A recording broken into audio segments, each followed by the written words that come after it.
Hello friends, welcome to HKGPSC. This is Harpal Singh Rathod. Science and technology અને એન્વાયરમેન્ટનું current affair એમાં specially આ October મહિનાનો ભાગ 2 લઈને આજે આપણે આવી ગયા છે. અગાઉ આપણે ભાગ 1 જે હતો જેની અંદર 1 તારીખથી લઈને 10 ઓક્ટોબર સુધીનું જે પણ સાયન્સ એન્ડ ટેકનોલોજી અને એન્વાયરમેન્ટનું કરંટ અફેર હતું એને કવર કરવાનો પ્રયત્ન કર્યો હતો. આજે આપણે એનો પાર્ટ 2 જેની અંદર 11 થી 20 ઓક્ટોબર સુધીમાં જે પણ એસએનટી અને એન્વાયરમેન્ટ સાથે ઘટનાઓ ઘટેલી છે એને એમસીક્યુ અને એની સાથે સાથે પછી એના વિશ્લેષણાત્મક રીતે જે પણ પ્રશ્નો હશે એનો જે પણ આપણા સબ્જેક્ટના ટોપિક સાથે સંબંધ હશે આ બંનેને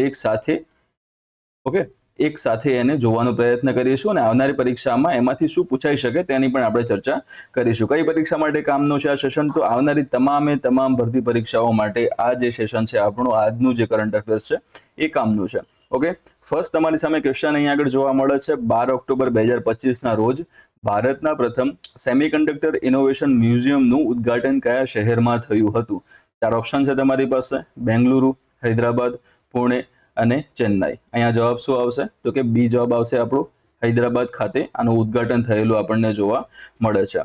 ઓકે, તો અહીંયા સ્પષ્ટતા સાથે વાત કરી છે કે ભારતનું પ્રથમ એમાં શું છે તો સેમિકન્ડક્ટર ઇનોવેશન મ્યુઝિયમ છે. બરાબર, તો અહીંયા આગળ જે વાત કરવામાં આવેલી છે કે આના પહેલા કોઈ નહોતું એ વસ્તુ અહીંયા કન્ફર્મ થાય છે, એટલે કે ઇન્ડિયા ફર્સ્ટ. હવે આ ફર્સ્ટ વાળું જે છે ને એ બહુ ફેક્ટ વાળા જે પણ આપણા ક્વેશ્ચન આવે છે એની અંદર ડાયરેક્ટલી વન લાઇનર વાળા પ્રશ્નમાં આ વસ્તુ પૂછાઈ શકે. બરાબર, કારણ કે કેમ આની મહત્વતા એ છે કે ભારતનું પ્રથમ છે એટલા માટે, અને એમાં પણ સ્પેશિયલી કયા ક્ષેત્ર સાથે સંકળાયેલું છે તો કે સાયન્સ એન્ડ ટેકનોલોજી ક્ષેત્ર સાથે, અને સાયન્સ એન્ડ ટેકનોલોજીનો પણ જે ઉભરતું એવું જે નવું ક્ષેત્ર છે સેમિકન્ડક્ટર અને આઈસીટી સાથે સંકળાયેલું છે, એટલા માટે આની મહત્વતા જે છે એ અન્ય ટોપિક કરતા થોડી વધી જતી અહીંયા આગળ આપણને જોવા મળે છે. બરાબર, તો એની આપણે ચર્ચા કરશું. હૈદરાબાદ છે પહેલા, તો હૈદરાબાદ કયા રાજ્યમાં આવેલું છે? તો આપણને ખ્યાલ જ હશે કે એ તેલંગાણામાં આવેલું છે. હૈદરાબાદ આપણું. બરાબર, સ્પષ્ટતા સાથે એની ચર્ચા કરેલી છે. ક્યારે શરૂઆત કરવામાં આવી છે? તો 12 ઓક્ટોબર 2025. એટલે આ બીજી વસ્તુ તમારે અહીંયા એ કવર થશે કે 12 ઓક્ટોબર 2025. તમે બીજું કંઈ યાદ ના રાખો તો છેલ્લે 2025 તમારે યાદ રાખવાના રહેશે. પરીક્ષામાં સીધું વર્ષ ત્યાં પૂછી શકે છે. ઓકે, આ જે હૈદરાબાદ ખાતેની સ્થાપના કરવામાં આવી છે અથવા તો સ્ટાર્ટ કરવામાં આવેલું છે, બરોબર, તો એની પાછળ જવાબદાર કઈ સંસ્થા છે? બરાબર, જવાબદાર સંસ્થા કઈ છે એ પણ જાણવું જરૂરી છે. તો આની પાછળ જવાબદાર જે સંસ્થા છે એનું નામ છે ટી-ચીપ. ઓકે, શું નામ છે? ટી-ચીપ નામની આ સંસ્થા છે. ટી-ચીપ જે છે એનું પૂરું નામ શું આવશે? તો ટી ફોર અહીંયા આગળ થશે તમારું ટેકનોલોજી, બરોબર, સી ફોર અહીંયા થશે ચીપ, આઈ ફોર થશે અહીંયા આગળ ઇનોવેશન, અને પી ફોર થશે પ્રોગ્રામ. બરોબર, એટલે આ એટલું બધું ડીપમાં એક્સ્ટ્રા જરૂરી નથી, પરંતુ તમને ખ્યાલ રહે, તમને માહિતી રહે એટલા માટે આ વસ્તુને આપણે અહીંયા આગળ ઉલ્લેખ કરેલો છે. બરાબર, ઉદ્દેશ્ય શું છે આ બધું કરવા પાછળનો જે મહત્વનો જે એઇમ શું છે અથવા તો ઉદ્દેશ્ય શું છે? ઓકે, આ મ્યુઝિયમની જે સ્થાપના કરી સેમિકન્ડક્ટર સાથે સંકળાયેલું છે, ઇનોવેશન સાથે સંકળાયેલું છે. તો આનો ઉદ્દેશ્ય શું છે? તો આનો ઉદ્દેશ્ય તમને જોવા મળશે કે ભારતમાં, અહીંયા સ્પષ્ટતા સાથે વાત કરીએ આપણે તો કે ભારતમાં સેમિકન્ડક્ટર અને ઇલેક્ટ્રોનિક્સ ઇકોસિસ્ટમમાં જાહેર જાગૃતિ, પહેલી વસ્તુ શું આવશે કે જાહેર જાગૃતિ, એટલે કે જાહેર જનતાને આના વિશે જાગૃતિ મળે. બરોબર, જાગૃતિ આવે. ઓકે, ઉદ્યોગમાં સહયોગ અને રોકાણને પ્રોત્સાહન આપવા માટે આની શરૂઆત કરવામાં આવી છે. આ ઉદ્દેશથી એની શરૂઆત કરવામાં આવેલી છે. હવે આ મ્યુઝિયમની વાત કરીએ તો આ મ્યુઝિયમ મુલાકાતીઓને સેમિકન્ડક્ટર સંચાલિત ટેકનોલોજીના ભવિષ્યની ઝલક આપે છે. અહીંયા તમે જોઈ રહ્યા છો કે જુઓ કોઈ પણ આ મુલાકાતીઓ છે, બરાબર, આ મુલાકાતી તમને આગળ જોવા મળે છે, એ મ્યુઝિયમની મુલાકાત લઈ રહ્યા છે. તો અહીંયા જુઓ ત્યાં સેમિકન્ડક્ટર ચીપ ત્યાં બતાવેલી છે. આ એક એકચ્યુઅલમાં શું હોય છે? એક ચીપ જ છે નાની એવી. ઓકે, તો જે સેમિકન્ડક્ટરનું કામ કરે છે અને એની સાથે સંકળાયેલું જે પણ એનો ઇતિહાસ હશે, આવનારું ભવિષ્ય આનાથી કેવી રીતે સુધરી શકે છે એના વિશેની માહિતી જે પ્રવાસીઓ હશે એને ત્યાં આગળ આપશે. બરાબર, તો એના પ્રદર્શનો તમે જોવા જાઓ, એમાં મ્યુઝિયમમાં કયા કયા પ્રદર્શનો છે? તો ભારતની પ્રથમ સ્વદેશી એઆઈ ચિપનો ત્યાં આગળ ઉલ્લેખ કરવામાં આવેલો છે. બરાબર, એના પછી એઆઈ સંચાલિત હ્યુમેનોઇડ જે રોબોટ્સ છે અને રોબોટિક જે પાલતુ જે પ્રાણીઓ કહી શકીએ છીએ, બરોબર, રોબોટિક પેટ કમ્પેનિયન્સ જેને કહી શકીએ, એનો ત્યાં આગળ ઉલ્લેખ કરેલો છે, એ ત્યાં આગળ રાખેલા છે. દેન ફરીથી વાપરી શકાય તેવા રોકેટ એન્જિનના પ્રોટોટાઇપ્સ, આ ખાસ વસ્તુ ત્યાં આગળ આવશે. કેમ? કારણ કે સ્પેસ ટેકનોલોજી માટે આ ખૂબ મહત્વનું છે. કયું? તો કે ફરીથી યુઝ કરી શકાય એવા, એટલે એને આપણે કહી શકીએ છીએ રીયુઝેબલ રોકેટ એન્જિનના જે પ્રોટોટાઇપ્સ છે એ પણ ત્યાં આગળ હશે. અને એના પછી જે લાસ્ટમાં ત્યાં તમને જોવા મળશે એ છે નેક્સ્ટ જનરેશન જે ઇલેક્ટ્રિક વ્હીકલ ટેકનોલોજી છે, બરોબર, અને એની સાથે સાથે સ્માર્ટ ડિસ્પ્લે સિસ્ટમ અહીંયા તમે જોઈ રહ્યા છો શું છે સ્માર્ટ ડિસ્પ્લે સિસ્ટમ તમને અહીં આગળ જોવા મળે છે બરોબર તો આટલા પ્રદર્શનો જે આ મ્યુઝિયમ છે એની અંદર ત્યાં કરવામાં આવેલા છે તમે એની મુલાકાત લો તો તમે આટલી 4 વસ્તુ ત્યાં આગળ જોઈ શકો છો બરાબર મહત્વ શું છે અને અન્ય સાથે સંબંધિત સરકારી યોજનાઓમાં આનો કઈ રીતે આપણે ઉલ્લેખ કરી શકીએ અથવા તો આવનારી જે મેઇન્સની પરીક્ષા છે એમાં આ સંબંધિત કઈ પણ વસ્તુ આવે છે તો એને આપણે કઈ રીતે સારી એવી રીતે લખી શકીએ અથવા તો કંઈક નવું કઈ રીતે ટાંકી શકીએ તો એમાં પહેલા તો આવે છે નેશનલ સેમિકન્ડક્ટર હબની વાત કરીએ આપણે બરોબર નેશનલ સેમિકન્ડક્ટર હબ જેને આપણે રાષ્ટ્રીય સેમિકન્ડક્ટર હબ તરીકે ઓળખીએ છીએ તો આ મ્યુઝિયમ જે છે એ હૈદરાબાદને સેમિકન્ડક્ટર ઇનોવેશનના રાષ્ટ્રીય કેન્દ્ર તરીકે સ્થાપિત કરવામાં મદદરૂપ બનશે બરાબર બીજું શું આવે છે એક તો ગતિશીલ મંચ ત્યાં આગળ પ્રદાન કરે છે કે આ મ્યુઝિયમ જે હશે એક સ્થિર સંગ્રહાલય ન રહેતા તે એક ગતિશીલ મંચ એટલે કે આપણે કહી શકીએ કે ડાયનેમિક સ્પેસ જે છે એના એ રીતે કાર્ય કરશે જ્યાં દર મહિને નવા ઇનોવેશન પ્રદર્શિત કરવામાં આવશે એટલે મ્યુઝિયમમાં એકચ્યુઅલમાં કેવું હોય તમે જાઓ તો કોઈ વસ્તુ ત્યાં આગળ મૂકેલી છે એ જ વસ્તુ તમે આજે જાઓ કે પછી બીજા 5 વર્ષ પછી જાઓ બરોબર સેમ એ જ વસ્તુ તમને ત્યાં જોવા મળશે એમાં કઈ ચેન્જ આવશે નહીં બરોબર પરંતુ અહીંયા આગળ જે છે અહીંયા જે આ મ્યુઝિયમ છે એની અંદર જે ચિપ્સ રાખવામાં આવેલી હશે જે આ સાથે સેમિકન્ડક્ટર ઇનોવેશન સાથે સંકળાયેલી જે ચિપ્સ રાખવામાં આવેલી હશે એમાં જેમ જેમ ફ્યુચર બદલાતું જશે એમ એમ એના નવી કોઈ પણ શોધ ત્યાં કરવામાં આવેલી હશે તો નવી જે પણ શોધ હશે એ ત્યાં આગળ ડિસ્પ્લે કરવામાં આવશે બરાબર ખાસ વસ્તુ આ એની મહત્વતા આપણને જોવા મળે છે કે જે પણ નવી શોધ હશે એને ત્યાં ડિસ્પ્લે કરવામાં આવે છે હા અગાઉ મેં તમને ઓલરેડી ચર્ચા કરેલી છે જેને નથી કરી એ નવા જે સ્ટુડન્ટ છે એને હું ફરીથી કહી દઉં કે વિડીયો આપણો થોડોક લાંબુ બનશે બરાબર લાંબુ એટલે કે ઓલમોસ્ટ 1 કલાકની આસપાસ પરંતુ એની અંદર જે પણ આ કરંટ અફેર્સ છે કરંટ અફેર્સ તમારા સબ્જેક્ટમાં કયા ક્ષેત્ર સાથે સંકળાયેલું છે કયા ટોપિક સાથે સંકળાયેલું છે એની આપણે મૂળમાંથી એટલે કે પાયામાંથી આપણે એની માહિતી મેળવવાનો પ્રયત્ન કરવાના છીએ બરોબર શું વિડીયો થોડો લાંબો બને ત્યાં આગળ વ્યાજબી પણ રહેશે બાકી તો એમને સિમ્પલી બધા આખી જે ફેકલ્ટીઝ આવે છે અને વાંચીને ત્યાં જતા રહે છે એવું મારે કરવું હોય તો હમણાં હું 10 મિનિટમાં આ વિડીયોને પૂરો પણ કરી નાખું બરોબર પરંતુ જે સાયન્સ એન્ડ ટેકનોલોજી એન્વાયરમેન્ટની વાત કરીએ એની અંદર આપણને જે કરંટ અફેરના જે ક્વેશ્ચન આવે છે અને આ બે સબ્જેક્ટ સાથે સંકળાયેલા જે ક્વેશ્ચન પરીક્ષામાં આવે છે મોસ્ટ ઓફ તમને કેવા જોવા મળે છે તો કરંટ બેઝડ જોવા મળે છે કરંટ અફેર વાળા ના કહી શકીએ આપણે પરંતુ કરંટ બેઝડ એટલે કોઈ પણ વસ્તુ કરંટમાં હોય તો એનો તાર તમારા સબ્જેક્ટમાં કઈ જગ્યાએ કયા ટોપિકમાં જોડાયેલો છે ત્યાંથી ક્વેશ્ચન નીકળતા આપણને જોવા મળે છે સો અહીંયા વાત કરી કે ભારતનું પ્રથમ સેમિકન્ડક્ટર ઇનોવેશન મ્યુઝિયમ તો અહીંયા ખાલી ને ખાલી ક્વેશ્ચનમાં કરંટમાં આપણને શું જોવા મળ્યું છે મ્યુઝિયમ જોવા મળ્યું છે બટ એકચ્યુઅલમાં તમે જોવા જશો તો આ ટોપિક કયો અહીંયા તમને જોવા મળે છે તો કે સેમિકન્ડક્ટર ઇનોવેશન હવે આની સાથે સંકળાયેલું તમે જોવો તો કયો ટોપિક આવે છે સાયન્સ એન્ડ ટેકનોલોજીનો આઈસીટી આવે છે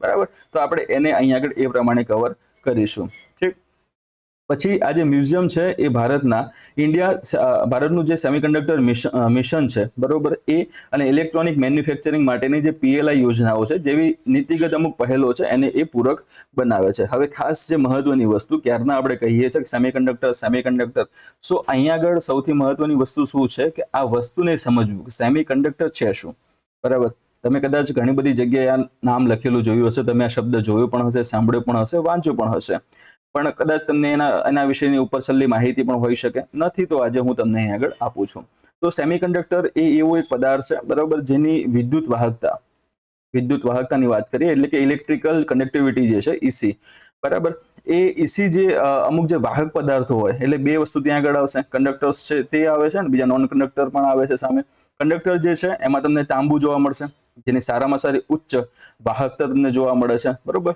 તાંબુ છે ચાંદી છે ઓકે અને એની એક્ઝેક્ટ વિરોધમાં તમે જોવા જાઓ તો બધા અલગ અલગ તમને જોવા મળશે ઇન્સ્યુલેટર છે ઓકે જે વિદ્યુતના સુવાહક નથી એ અવાહક છે એટલે તમે અહીંયા આગળ કહી શકો કે તો વિદ્યુતના સુવાહક અને બીજા આવે છે વિદ્યુતના અવાહક આ બેની વચ્ચે જે આવે છે બરોબર બેની વચ્ચેનો જે ગુણધર્મ ધરાવે છે એને શું કહેવામાં આવે છે એને જ કહેવામાં આવે છે સેમી કંડક્ટર બરોબર તો આ જ વસ્તુ છે બીજું કઈ આમાં મોટી વસ્તુ નથી આનું કાર્ય શું છે તો તેનું સૌથી મહત્વનું જે કાર્ય છે વીજળીના પ્રવાહને નિયંત્રિત કરવાનું કાર્ય કરે છે ઓકે આ વીજળીના પ્રવાહને કયું શું કાર્ય કરે છે તો કે એને નિયંત્રિત કરવાનું કાર્ય કરે છે અને આ પ્રવાહ જે છે એને સરળતાથી ઓન અથવા ઓફ કરવો હોય તો એના માટેની પરમિશન આપશે એને એ નિયંત્રિત કરતું જોવા મળે છે કઈ વસ્તુનું આ સેમિકન્ડક્ટર બને છે અથવા તો સેમિકન્ડક્ટર બનાવવા માટે કઈ ધાતુઓ કયા તત્વો વપરાય છે એની વાત કરીએ તો સૌથી વધારે ઉપયોગમાં લેવાતું હોય એવું તત્વ છે અહીં આગળ એ છે સિલિકોન બરોબર સેમિકન્ડક્ટર બનાવવા માટે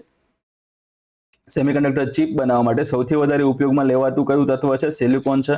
એના પછી બીજું કયું આવી શકે? તો બીજું એના પછી જર્મેનિયમ છે, એ આવે. અને પછી જર્મેનિયમ પછી ઓછી એવી ગુણવત્તા ધરાવતા બીજા ઘણા તત્વો એમાં સામેલ થઈ શકે છે, પણ સૌથી વધારે કયું? તો કે સિલિકોન અને જર્મેનિયમ ત્યાં આગળ આવશે આની અંદર. આ ચિપની જો વાત કરીએ તો સેમિકન્ડક્ટર સામગ્રીમાંથી જટિલ સર્કિટ બનાવીને જે નાનકડો ભાગ તૈયાર કરવામાં આવે છે એને સેમિકન્ડક્ટર ચિપ તરીકે આપણે ઓળખીએ છીએ, અને બીજા શબ્દોમાં એને આઈસી તરીકે ઓળખવામાં આવે છે. ઓકે, ઇન્ટિગ્રેટેડ સર્કિટ જેને કહીએ છીએ આપણે, બરાબર. તો એ આઈસી આવશે, અને આ જે ચિપ છે એને જ આધુનિક ઇલેક્ટ્રોનિક ઉપકરણો જે છે એનું મગજ તરીકે ઓળખવામાં આવે છે. તો આટલી એની બેઝિક ઇન્ફોર્મેશન રહેશે. ટેકનોલોજી કઈ છે, કયા પ્રકાર, કઈ જગ્યાએ એનો છેડો જોડાયેલો છે. હવે સાયન્સ એન્ડ ટેકનોલોજીના જે ક્વેશ્ચન નવી જે પેટર્ન પ્રમાણે જે ક્વેશ્ચન આવી રહ્યા છે એમાં કંઈક તમને હવે એના મૂડમાં લઈ જાય છે. ટેકનોલોજી શું કહેવા માંગે છે એ વસ્તુ પણ જાણવી જરૂરી છે. ઓકે, સો હમણાં તમને જે વાત કરીએ મોસ્ટ ઓફ તમને અહીંયા આગળ આ જે બધી વસ્તુઓ જે છે, બરાબર, હમણાં આપણે ચર્ચા કરી દીધી છે. તમારે ફરીથી તમારે આનું રિવિઝન કરવું હોય ત્યારે તો અગાઉ આ જે ફોટોગ્રાફ હતો એની અંદર આ જે સ્લાઇડ હતું એની અંદર કદાચ તમને લખાણ સરખું ન વંચાતું હોય તો તમે સરખી રીતે અહીંયાથી વાંચીને રિવિઝન કરી શકશો, એટલા માટે આ સ્લાઇડ આપણે રાખેલી છે. ઓકે, એના પછી નેક્સ્ટ જે ક્વેશ્ચન છે એ છે કયા શહેરમાં સરકારે સઘન રીજ વિસ્તારના 41 ચોરસ કિલોમીટરને આરક્ષિત જંગલ તરીકે જાહેર કર્યું છે? બરાબર, 4 ઓપ્શન છે: નવી દિલ્હી, ગુરુગ્રામ, ચંદીગઢ અને જયપુર. અહીંયા તમારો જવાબ આવશે એ, નવી દિલ્હી. નવી દિલ્હી ખાતેનું જે સઘન રીજ વિસ્તાર છે, બરાબર, એનું જે 41 ચોરસ કિલોમીટરનો જે આરક્ષિત વિસ્તાર હતો, 41 ચોરસ કિલોમીટરનો જે જંગલનો જે વિસ્તાર હતો, બરાબર, એને હવે એમણે આરક્ષિત જંગલ એટલે કે પ્રોટેક્ટેડ ફોરેસ્ટ તરીકે એને જાહેર કરેલું છે. બરાબર, તો આ કઈ જગ્યાએ આવેલું છે? તો આ નવી દિલ્હી ખાતે આવેલું છે. બરાબર, તો સઘન રીજ ત્યાં આગળ શું કહેવા માંગે છે કે દક્ષિણની જે પર્વતમાળાઓ જે છે ત્યાં આગળ જે દિલ્હીની અંદર જે પર્વતમાળાઓ આવેલી છે એ પર્વતમાળાઓની અંદર પણ તમને સારી એવી રીતે એન્વાયરમેન્ટ જોવા મળે છે, સારી એવી રીતે તમને હરિયાળી ગ્રીનરી તમને જોવા મળે છે. બરાબર, તો એમાંથી જે ઘણા બધા ભાગ એટલે કે દિલ્હીમાં જે પર્વતમાળા આવેલી છે એમાં રહેલી હરિયાળી અથવા તો જે એન્વાયરમેન્ટ છે એમાંથી મોસ્ટ ઓફનો નાશ થઈ ગયેલો જોવા મળે છે. હવે જે છેલ્લે જે બાકી રહી છે એ પૈકીની એક છે સઘન રીજ વિસ્તાર. ઓકે, તો ત્યાં આગળ જે હવે આ જે સાઇટ, આ જે જગ્યા બાકી રહી છે એને પ્રોટેક્ટ કરવા માટે એ જે વિસ્તાર છે 41 સ્ક્વેર કિલોમીટરનો એરિયા છે એને પ્રોટેક્ટેડ જંગલ અથવા તો પ્રોટેક્ટેડ ફોરેસ્ટ તરીકે ત્યાં જાહેર કરવામાં આવ્યું છે, જેથી કરીને આવનારા સમયમાં એને સારું એવું આપણે સંરક્ષણ કરી શકીએ. બરોબર, તો અહીંયા જે સંરક્ષણની વાત કરવામાં આવેલી છે, બરાબર, અહીંયા આ જે સંરક્ષણની વાત કરવામાં આવેલી છે એમાં જે પ્રોટેક્ટેડ ફોરેસ્ટ છે એ એવા જંગલો હોય છે જેના ઉપર સરકારનું વિશેષ નિયંત્રણ હોય છે. બરાબર, સરકાર એના ઉપર વિશેષ નિયંત્રણ ધરાવતી હોય છે. એટલે પહેલી વસ્તુ આ તમારી થઈ ગઈ એક્ઝામ સાથે સંકળાયેલી. બરોબર, પરંતુ આની અંદર તમે જોવા જાઓ તો આ જે પ્રોટેક્ટેડ ફોરેસ્ટ છે તે રિઝર્વ ફોરેસ્ટ જે આવે છે એના જેટલું કડક સંરક્ષણ ધરાવતું નથી. બરાબર, એટલે કે આનાથી પણ વધારે એવું કડક સંરક્ષણ હોય તો એ શેમાં તમને જોવા મળે છે? એ તમને જોવા મળશે આરએફમાં જોવા મળશે, રિઝર્વ ફોરેસ્ટ જે આવે છે એમાં તમને જોવા મળે છે. એટલે આના કરતાં તો ઓછું એવું ત્યાં આગળ એના પર નિયંત્રણ સરકાર દ્વારા રાખવામાં આવે છે. બરાબર, એટલે આરએફ તમે ત્યાં આગળ ધ્યાનમાં રાખી શકો છો, અને સામે તમે અહીંયા પ્રોટેક્ટેડ ફોરેસ્ટ છે જેને તમે પીએફ ધ્યાનમાં રાખો છો. એટલે કે પીએફ અને આરએફમાં સૌથી વધારે નિયંત્રણ સરકારનું ક્યાં રહેશે? તો કે આરએફમાં રહેશે. ઓછું કઈ જગ્યાએ? તો કે પીએફમાં રહેવાનું છે. બરોબર, તો આટલું કડક તો નથી, પરંતુ એની સાથે બીજી એક્સ્ટ્રા જોગવાઈઓ કઈ છે? તો આની અંદર કોઈ પણ પ્રવૃત્તિઓ જેમ કે વૃક્ષ કાપવા, બરાબર, એટલે પહેલી વસ્તુ ત્યાં આગળ આવે છે વૃક્ષો કાપવા.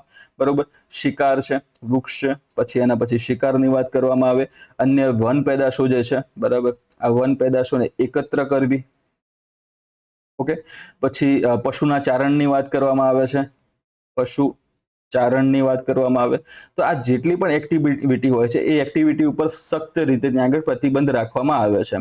બરોબર, આ સ્પષ્ટતા તમે યાદ રાખી લેજો આમાં, કારણ કે ઘણા બધા જે અલગ અલગ જે ફોરેસ્ટના વિસ્તારો હોય છે એમાં પ્રકારો જે હોય છે સંરક્ષણ માટેના, એમાં અલગ અલગ જોગવાઈઓ હોય છે. જોગવાઈના આધારે આવનારી પરીક્ષાઓમાં જે પ્રશ્ન પૂછાતા હોય છે, બરોબર, તો એના આધારે તમને આઈડિયા આવશે કે ભાઈ વસ્તુ શું છે. એટલે આ તમે ખાસ ધ્યાન રાખજો કે આ જે વિસ્તાર છે એમાં તમે વૃક્ષો કાપી નહીં શકો, શિકારની પ્રવૃત્તિ નહીં કરી શકો, ત્યાં આગળ જે અલગ અલગ જે વન્ય વનસ્પતિઓ છે એમાં એની જે વન પેદાશ છે એ વન પેદાશ તમે એકત્ર કરીને વેચી નહીં શકો, અને પોતાના જે પશુઓ હશે, માલ ઢોર હશે, તમે એને ત્યાં આગળ જઈને ચરાવી નહીં શકો. બરોબર, તો આટલા એના પર પ્રતિબંધ રાખવામાં આવેલા છે. હેતુ શું છે આ કરવા પાછળનો? તો હેતુ હમણાં તમને કીધું એ પ્રમાણે કે રીજ વિસ્તારમાં વધતા અતિક્રમણ એટલે કે પહેલું જે એન્ક્રોચમેન્ટની વાત કરવામાં આવે છે એ, અને જે બિનવનીય જે પ્રવૃત્તિઓ છે એને રોકવાનું, એને શું કરવામાં આવશે કે એને રોકવી અને સ્ટોપ કરવી, બરોબર.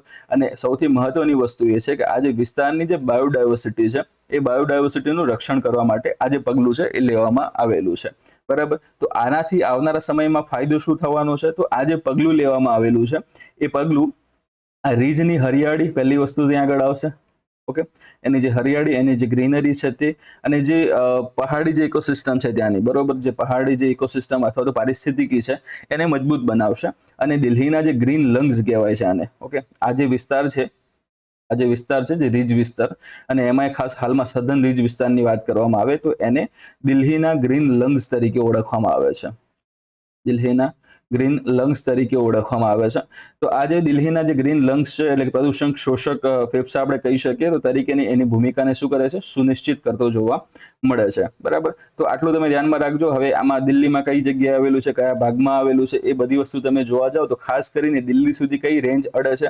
આપણે જાણીએ છીએ કે અરવલ્લી પર્વતમાળા જે આવે છે, બરોબર, અરવલ્લી જે માઉન્ટેન રેન્જ આવે છે આ એનો જ એક ભાગ તમને ત્યાં જોવા મળશે. એટલે કે ટૂંકમાં એને કહેવું હોય તો દિલ્હી રીજ એ વિશ્વની સૌથી જૂની પર્વતમાળાઓમાંની એક ગણાતી આપણી જે અરવલ્લી પર્વતમાળાઓ છે, અરવલ્લી રેન્જ છે, એનો જ એક ભાગ છે. અને આ જે પહાડી જે અવશેષ આપણે કહી શકીએ અથવા તો છેલ્લે સુધીના એના જે અવશેષ સ્વરૂપમાં રહેલા નાના એવા પહાડના જે અંશ આપણે કહી શકીએ તે દિલ્હીમાં તાપમાન અને ધૂળના કણોને નિયંત્રિત કરવામાં પણ એ મદદરૂપ બને છે, બરોબર. તો આ ખાસ તમે ધ્યાનમાં રાખજો, અરવલ્લીનો જ એક ભાગ છે, ઓકે. અને ત્યાં આગળ જે રીજ આવેલી છે, 4 જેટલી રીજ ખરેખરમાં ત્યાં રહેલી છે. એક છે નોર્ધન રીજ તમને જોવા મળે છે, જે સૌથી નાનો ભાગ છે, અને એને કમિશનર રીજ પણ કહેવામાં આવે છે. એના પછી જે બીજી આવે છે એ છે સેન્ટ્રલ રીજ આવે છે, CR તરીકે હું અહીંયા લખું છું. તો આ ભાગમાં અતિક્રમણ જે છે એ ખૂબ જ ઓછું જોવા મળે છે. એના પછી સધન રીજ આવે છે, જેની અહીંયા આપણે વાત કરી રહ્યા છે.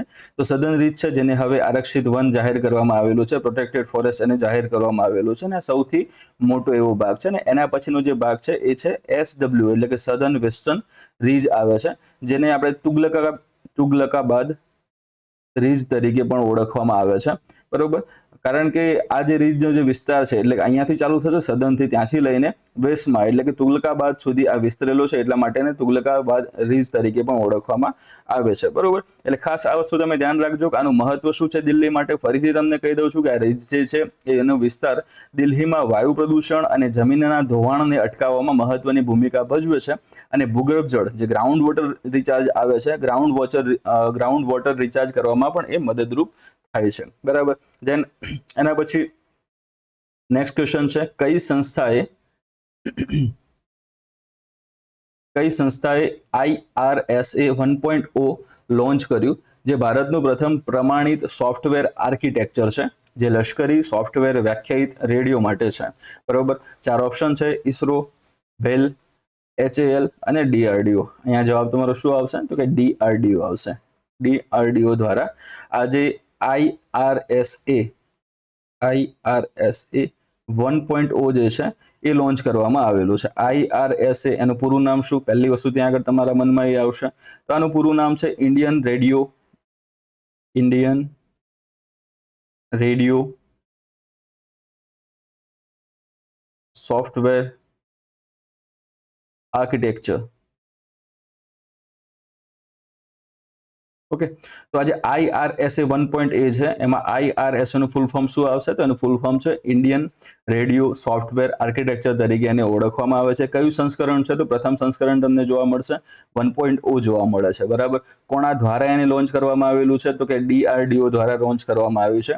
એને સપોર્ટ સહાય કોણે આપે છે? તો સહાય આપેલો છે IDS જેનું પૂરું નામ છે ઇન્ટિગ્રેટેડ ડિફેન્સ સ્ટાફ, બરોબર. એના દ્વારા એને સહાય મળ્યો છે. અને સાથે સાથે જે આપણી જે ત્રણેય સેનાઓ છે, આર્મી, નેવી અને એરફોર્સ, આ બધાના સહાયથી આ IRSA 1.0 જે છે એને લોન્ચ કરવામાં આવેલું છે. હવે IRSA 1.0 જે છે, જે આપણને સમાચારમાં અત્યારે જોવા મળે છે, જેની આપણે હાલમાં ચર્ચા કરી રહ્યા છે, એના વિશે એનું મહત્વ શું છે એ પણ વસ્તુ ત્યાં જાણવી જરૂરી છે, બરાબર. તો આ IRSA 1.0 છે એ સોફ્ટવેર ડિફાઇન્ડ રેડિયો એટલે કે SDR છે, એસડીઆર્સ આપણે એને કહી શકીએ. અહીંયા તમે ફોટોગ્રાફમાં પણ જોઈ શકો છો કે સિક્યોર એસડીઆર સ્ટાન્ડર્ડ તરીકે આને ગણવામાં આવે છે, IRSA ને. તો આ એસડીઆર નો મતલબ શું આવશે? તો એને કહેવામાં આવે છે સોફ્ટવેર ડિફાઇન્ડ રેડિયો, બરોબર. તો સોફ્ટવેર ડિફાઇન્ડ રેડિયોસ છે એના માટેનું એક વ્યાપક અને રાષ્ટ્રીય સોફ્ટવેર આર્કિટેક્ચર માનક છે, બરોબર.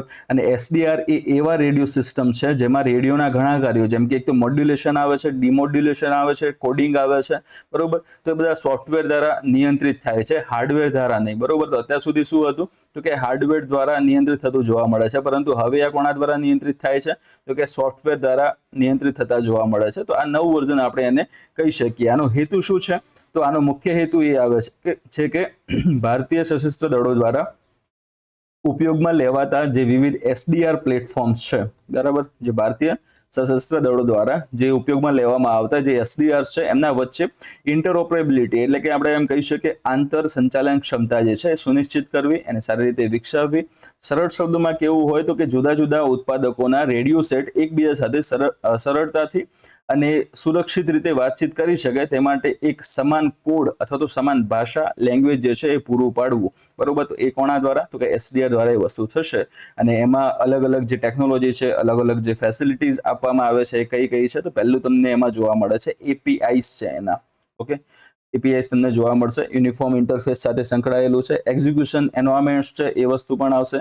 વેવ ફોર્મ પોર્ટેબિલિટી એ વસ્તુ પણ ત્યાં આગળ આવે છે. એટલે કે ટૂંકમાં આ એક સિસ્ટમ માટે વિકસાવવામાં આવેલું કોમ્યુનિકેશન સોફ્ટવેર વેવ ફોર્મ અને સિસ્ટમ પર સરળતાથી એ ચાલી શકે છે, બરોબર. એટલે આ એમાં તમને અલગ અલગ ફેસિલિટી મળતી જોવા મળે છે. આનાથી ભારતને શું ફાયદો? તો પહેલી વસ્તુ જે આવે છે કે આત્મનિર્ભરતા. અત્યાર સુધી આપણે અગાઉના પણ સેશનમાં ઘણી બધી વખતે આ વસ્તુની ચર્ચા તમને કરેલી છે, બરાબર. આત્મનિર્ભરતા એટલે કે આ જે પહેલ છે એ દેશને સંરક્ષણ સંચાર તકનીકોમાં, જે કે ડિફેન્સની જે કોમ્યુનિકેશન ટેકનોલોજી છે, બરોબર, એ આપણે ઘણી બધી વખતે અત્યારથી પહેલાના સમયની વાત કરીએ 10-15 વર્ષ પહેલા, તો વિશ્વના અન્ય દેશો ઉપર આપણે વધારે પડતા ત્યાં આગળ ભારિત હતા, વધારે પડતા એના ઉપર આધાર રાખતા હતા. હવે આપણે એ ક્ષેત્રમાં પોતાના પગ ઉપર ઊભા થયા છે. એટલે કે ટૂંકમાં આત્મનિર્ભર ભારતનું જે સ્વપ્ન છે એ પણ આની સાથે સાકાર થતું જોવા મળે છે. અને એનાથી અત્યારે અને આવનારા સમયમાં વિદેશી જે કોમ્યુનિકેશન સિસ્ટમ છે એના ઉપરની નિર્ભરતા જે છે એમાં ઘટાડો થતો જોવા મળશે. એના ઉપર આપણે નિર્ભર જે રહ્યા છે એ પણ નિર્ભરતા એની ઘટશે. સેકન્ડ વસ્તુ શું આવે છે? સિક્યોરિટીની વાત કરવામાં આવે છે, સુરક્ષાની વાત કરવામાં આવે છે. તો આ એક સુરક્ષિત, અનુકૂલનશીલ એટલે કે એડેપ્ટેબલ અને ત્રણેય સેવાઓમાં સહયોગી કામગીરીને વધારતી કોમ્યુનિકેશન સિસ્ટમના વિકાસને સક્ષમ બનાવે છે, જે આધુનિક નેટવર્ક કેન્દ્રિત યુદ્ધ, જેને આપણે NCW, okay, network centric warfare તરીકે પણ ઓળખી શકીએ છીએ. તો એના માટે આ એક અનિવાર્ય એવું પગલું છે, બરોબર. અને એસડીઆર સિસ્ટમ છે એના માટે પ્રમાણપત્ર એટલે તો સર્ટિફિકેશન આવે છે અને જે કન્ફર્મન્સ આવે છે એ ધોરણો પણ પ્રદાન કરે છે, જે ગુણવત્તા અને વિશ્વસનીયતાની ખાતરી આપે છે. કેમ આ વસ્તુ જરૂરી છે? કારણ કે આ ત્રણેય સેના, જે ભારતનું આપણે એમ કહી શકીએ કે કરોડરજ્જુ પણ કહી શકીએ, અથવા તો આપણા ભારત જેમ શરીરમાં WBC હોય છે, વ્હાઇટ બ્લડ સેલ્સ, એ શું કરે છે કે શરીરની અંદર જે પણ રોગ અથવા તો રોગના કોઈ અંશો અથવા તો કોઈ પણ એવા વિષાણુ જીવાણુ પ્રવેશે છે, તો એના સામે શરીરની જે રોગ પ્રતિકારક શક્તિ છે એને ત્યાં એક્ટિવ કરવાનું કાર્ય કરશે. આ જે પણ ત્યાંથી ફોરેન પાર્ટિકલ શરીરમાં આવે છે અને નાશ કરવાનું કામ કરે છે. તો શેમાં? ત્રણેય સેનાઓ આપણા દેશની સરહદો ઉપર જે દુશ્મનો જે છે અથવા તો જે ગેરકાયદે જે ઘૂસણખોરી કરતા હોય એમને રોકવા માટે, અટકાવવા માટે, બરોબર, એના માટે કામ કરતા જોવા મળે છે. ટૂંકમાં આપણી સેફટી માટે જે કામ કરે છે. તો એ લોકો એકબીજા સાથે સરખી રીતે વાત કરી શકે, કોમ્યુનિકેશનમાં કોઈ પણ ડખો ના આવે, કોઈ અન્ય સંસ્થા, કોઈ ફોરેન કોઈ પણ ઇન્સ્ટિટ્યૂટ હોય, કોઈ પણ બોડી છે એમાં ઇન્ટરફેર ન કરી શકે અને અથવા લીક ન કરી શકે. એ માટે આ એસડીઆર ત્યાં જરૂરી છે, ઓકે. નેક્સ્ટ એના પછી જોઈએ એ છે ક્વેશ્ચન આપણો, WHO દ્વારા માન્ય કરાયેલ માતાથી બાળકમાં હેપેટાઇટિસ B, HIV અને સિફિલિસના ટ્રાન્સમિશનને 3 ગણું દૂર કરનાર કયો દેશ પ્રથમ બન્યો છે, બરોબર. તો અહીંયા આગળ જે વાત કરવામાં આવેલી છે એ છે ટ્રિપલ એલિમિનેશન, બરોબર. 3 ગણું આપણે કહી શકીએ પણ આમાં ટ્રિપલ એલિમિનેશન કહેવામાં આવશે, ટ્રિપલ એલિમિનેશન, ઓકે. 4 ઓપ્શન છે: શ્રીલંકા, થાઈલેન્ડ, સિંગાપુર અને માલદીવ્સ. અહીંયા જવાબ આવશે તમારો ડી, માલદીવ્સ, બરાબર. તો માલદીવ્સ દ્વારા આ જે લક્ષ્ય છે, આ જે માઇલસ્ટોન છે એ અચીવ કરવામાં આવેલું છે, જેને કન્ફર્મ કોના દ્વારા કરવામાં આવેલું છે? WHO દ્વારા એને કન્ફર્મ કરવામાં આવેલું છે. WHO કે આપણી વર્લ્ડ હેલ્થ ઓર્ગેનાઇઝેશન, જેને ગુજરાતીમાં આપણે વિશ્વ આરોગ્ય સંસ્થા તરીકે ઓળખીએ છીએ, બરોબર. તો WHO જે છે એના દ્વારા માલદીવ્સને HIV, સિફિલિસ અને હેપેટાઇટિસ B ના માતાથી બાળકમાં સંક્રમણ, અહીંયા જે સ્પષ્ટતા સાથે તમને કહું છું કે માતાથી બાળકમાં જે સંક્રમણ થાય છે આ રોગોનું, તો એ જે સંક્રમણ જે છે એ સંક્રમણ અટકાવવાને સાથેની જે સંબંધિત જે વસ્તુ છે એ છે ટ્રિપલ એલિમિનેશન. એના માટે એને ત્યાં માન્યતા આપી છે અને ત્યાં આગળ એને સર્ટિફિકેટ આપ્યું છે કે તમે આ વસ્તુ અટકાવી છે, બરોબર. તો અહીંયા ખાસ વસ્તુ શું છે તો કે આ અલગ અલગ રોગ તમને કીધા કયા કયા છે, તો હેપેટાઇટિસ B છે, HIV છે અને સિફિલિસ છે. જો આ રોગો કોઈ પણ આ રોગો જે છે એ કોઈ પણ જે બાળક છે જન્મ લેતા પહેલા એના જો માતાને આ ત્રણમાંથી કોઈ પણ રોગ લાગુ પડેલો છે, બરોબર, તો એની અસરો વારસામાં કોણે કે આવનારા સંતતિને એના જે બાળકને ન મળે, બરોબર, તો એ સાથે સંકળાયેલો એના પ્રતિબંધ એને આગળ વધતો અટકાવવા માટે સંકળાયેલો આ જે ટ્રિપલ એલિમિનેશન જે પ્લાન છે એ આમને સક્સેસફુલી પૂર્ણ કર્યો છે. કોણે? તો કે માલદીવ્સ દ્વારા, બરોબર. તો આ એની ત્યાં આપણે સિદ્ધિ કહી શકીએ છીએ ત્યાંથી કે આ ત્રણ રોગો છે એ માતાથી બાળકમાં સંક્રમણ માટે હવે એની નાબૂદી એમણે કરી નાખી છે. તો સત્તાવાર રીતે એમને આ માન્યતા મળેલી છે, બરાબર. તો એ કઈ વસ્તુ ત્યાં આગળ આવશે એને આપણે ધ્યાનમાં રાખવાની રહેશે. અગાઉ તમે જોવા જાઓ તો માલદીવ્સે 2019માં, ક્યારે? 2019માં HIV, પહેલો એક તો આવશે HIV અને બીજો આવે છે સિફિલિસ. અહીંયા S કરું છું એનું હું, ઓકે. HIV અને જે સિફિલિસ છે એના માતાથી બાળકમાં થતા જે સંક્રમણ જે હતું એ સંક્રમણને સફળતાપૂર્વક નાબૂદી કરવા માટે એમને ત્યાં આગળ સર્ટિફિકેટ મળી ચૂક્યું છે. અત્યારે ત્રીજો નવું કયું એડ થયું છે? નવું એડ થયું છે હેપેટાઇટિસ B. તો એને પણ આ લોકોએ ટ્રિપલ એલિમિનેશન, એટલે કે ટૂંકમાં પહેલા ડબલ હતા, હવે ટ્રિપલ ત્યાં થઈ ગયા, એટલે આ એમની એક સારી એવી સફળતા આપણે કહી શકીએ. એમના હેલ્થ સેક્ટર આ બાબતે વધારે એવું સજાગ છે એમ આપણે એને જણાવી શકીએ, બરોબર. કઈ રીતે આ પોસિબલ બન્યું છે? તો પોસિબલ બન્યું એને પાછળનું સૌથી મહત્વનું કારણ છે UHC, જેને યુનિવર્સલ હેલ્થ કવરેજ તરીકે ઓળખવામાં આવે છે, જે દેશની મજબૂત પ્રાથમિક આરોગ્ય સંભાળ પ્રણાલી છે, બરોબર. એટલે કે આ વસ્તુ આપણે ધ્યાનમાં લઈશું. બીજી વસ્તુ શું છે કે અલગ અલગ જે ઇન્ટિગ્રેટેડ સર્વિસીસ છે, એકીકૃત સેવાઓ છે, જેમાં ગર્ભાવસ્થા દરમિયાન માતાઓને એક તો HIV છે, બીજો છે સિફિલિસ, ત્રીજો જે આવે છે હેપેટાઇટિસ B. તો એના માટે જે વ્યાપક પ્રીનેટલ કેર, ઓકે, પ્રીનેટલ કેર PNC તરીકે હું કહું છું, ગર્ભાવસ્થા પહેલાની જે સંભાળ છે તેની સેવાઓ માટે અલગ અલગ જે ટેસ્ટિંગ છે, પહેલા તો ટેસ્ટિંગ આવશે અને ટેસ્ટિંગ પછી જે નિદાન અને એની પછી સારવાર, તો આના માટેની જે સેવાઓ છે એ પૂરી પાડવામાં આવે છે. સિમ્પલ વસ્તુ છે, જો ટેસ્ટ થઈ જાય છે એના માટે સારવાર ત્યાં આગળ ચાલુ થઈ જાય તો પછી આવનારી જે સંતતિ છે એ જે તે રોગ મુક્ત આપણને જોવા મળી શકે છે, બરોબર. એટલે આ સર્વેલન્સમાં ક્યારથી હતું? 2019 થી 2023 સુધી સર્વેલન્સમાં જોવા મળે છે અને પછી ખબર પડી એમને કે ભાઈ ચલો કે હવે આના કોઈ પણ રોગ અથવા તો એના અંશ અથવા તો કોઈ પણ એવા એના પરિણામ ત્યાં જોવા મળેલા નથી. એટલા માટે પછી યુવાન બાળકોમાં જે હેપેટાઇટિસ B નો ચેપ જે હતો એ 0% આપણે કહી શકીએ, 0% જે હતો એ થવાની પુષ્ટિ થઈ. એના પછી જે WHO છે આપણે એને પછી ત્યાં કન્ફર્મ કર્યું ભાઈ ચલો વસ્તુ સાચી છે અને પછી એમને સર્ટિફિકેટ આપીને પછી એમનું સન્માન કરવામાં આવ્યું હતું, બરોબર. હવે આ વસ્તુ થઈ ગઈ આપણે કરંટ અફેરની, તમારા સબ્જેક્ટ સાથે કઈ રીતે જોડાયેલી છે. તો 3 મહત્વના રોગોની ચર્ચા અહીંયા કરેલી છે. પહેલો જે રોગ આવે છે એ કયો છે? HIV છે, બરાબર. અમુકને તમે રોગ કહી શકશો, અમુકને તમે ખાલી એના બીજા પ્રકારે પણ તમે એને વર્ણવી શકો છો, બરાબર. તો HIV છે, પછી તમને જોવા મળે છે સિફિલિસ, ત્રીજો તમને જોવા મળે છે હેપેટાઇટિસ B, ઓકે. શોર્ટમાં હું B અહીંયા આગળ લખેલું છે મેં, ઓકે. સો અહીંયા વાત કરીએ, પહેલો જે રોગ છે HIV. આપણે જાણીએ છીએ ઘણી બધી વખતે પરીક્ષાઓમાં પણ આપણે જોયું હશે, ઇવન પ્રાથમિકમાં, માધ્યમિકમાં, હાયર સેકન્ડરીમાં, બધી જગ્યાએ કોઈ પણ આવો આરોગ્ય સાથે સંકળાયેલો કોઈ પણ ચેપ્ટર હોય તો એની અંદર HIV ની ચર્ચા કરવામાં આવેલી હોય છે, બરાબર. HIV જેનું પૂરું નામ શું આવશે?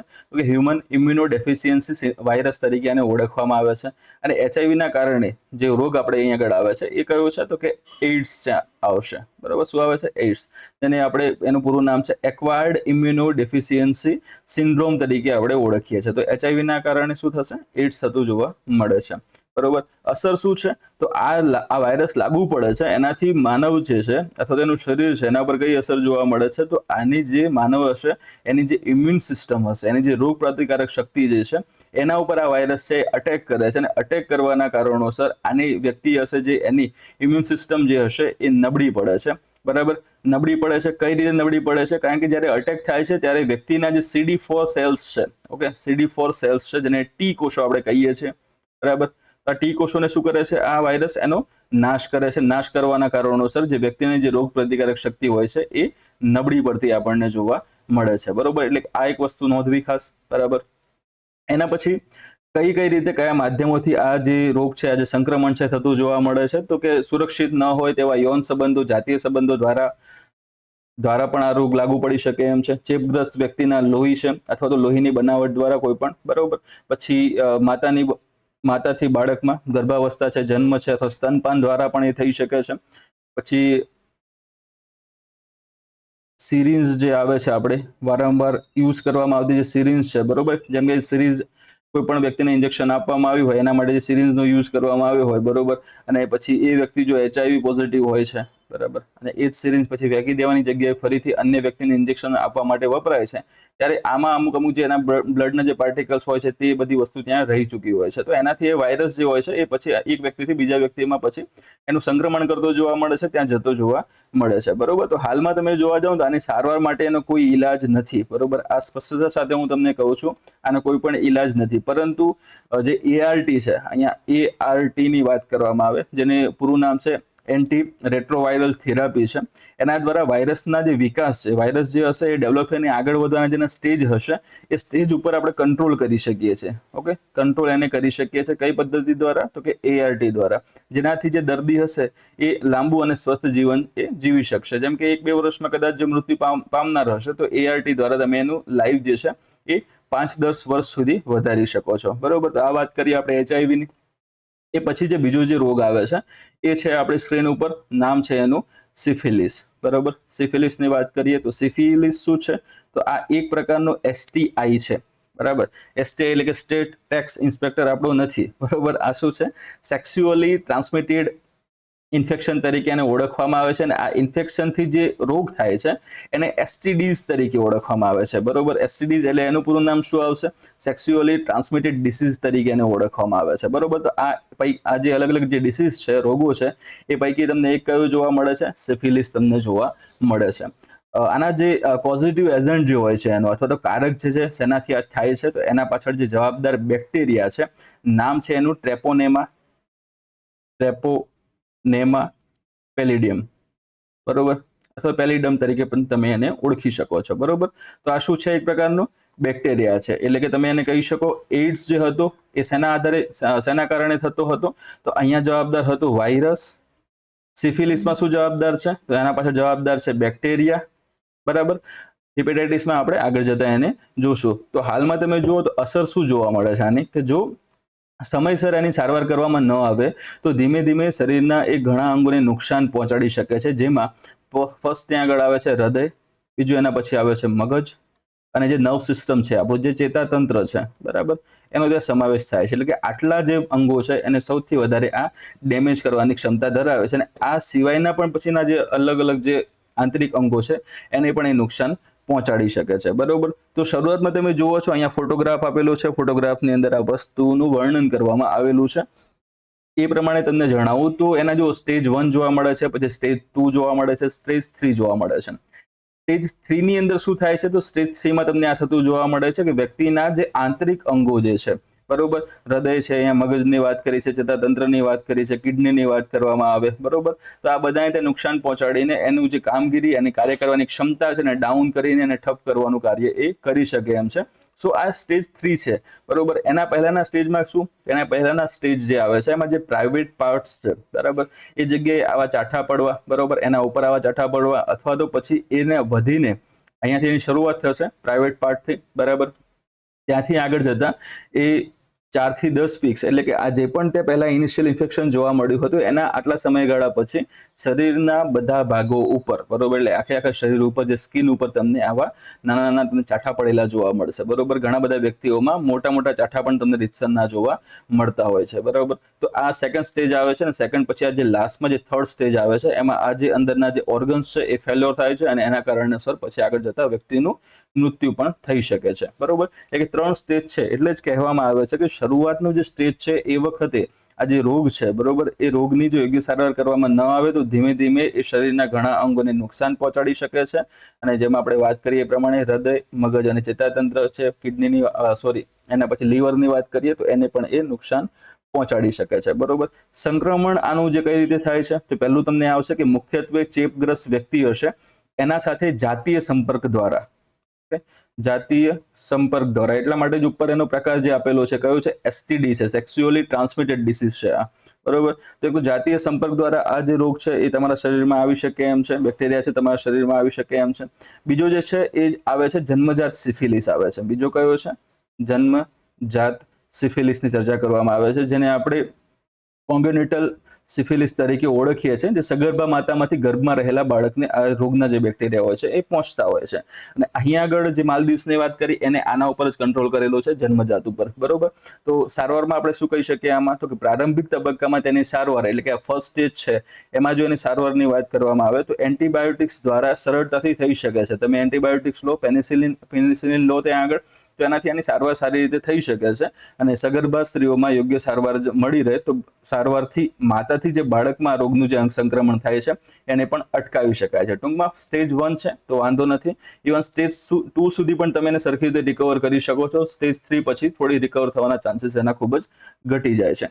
લાસ્ટ જે તમને ડિસીઝ જોવા મળે છે એનું નામ શું છે, હિપેટાઇટિસ બી છે. બરોબર. આનો જે રોગનો પ્રકાર તમે જોવા જાઓ તો કઈ જગ્યાએ કયા અંગ ઉપર સૌથી વધારે પ્રભાવી છે, તો કે લીવર. ઓકે, ગુજરાતીમાં જેને આપણે યકૃત તરીકે ઓળખીએ છીએ.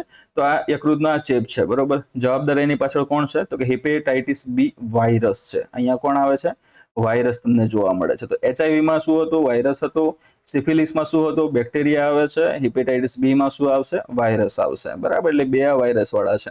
આ વાયરસ શું કરે છે, હિપેટાઇટિસ બી ની વાયરસની વાત કરીએ તો વાયરસ શું કરે છે, તો આ વાયરસ લીવર પર એટલે કે જે વ્યક્તિનું લીવર અથવા તો યકૃત છે એના ઉપર એ અટેક કરે છે, જેનાથી એક્યુટ અને ક્રોનિક ચેપ લાગી શકે છે. તીવ્ર અને ક્રોનિક આપણે કહી શકીએ છીએ. તો એવો ચેપ લાગી શકે છે.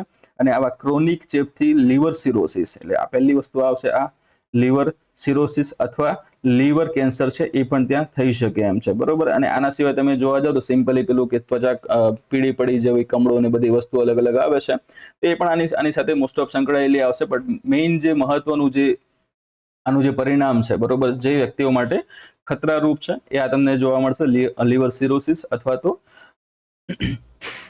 તો યકૃતનું કેન્સર, લીવર કેન્સર તમે એને કહી શકો છો. સંક્રમણ આનું કઈ રીતે લાગશે આનું, તો ચેપગ્રસ્ત વ્યક્તિના લોહી અથવા તો શરીરના કોઈ પણ તમે એનું ફ્લુઇડ લો છો, બરોબર, તો એનાથી એનું સંક્રમણ ત્યાં થઈ શકે છે, ચેપ લાગી શકે એમ છે.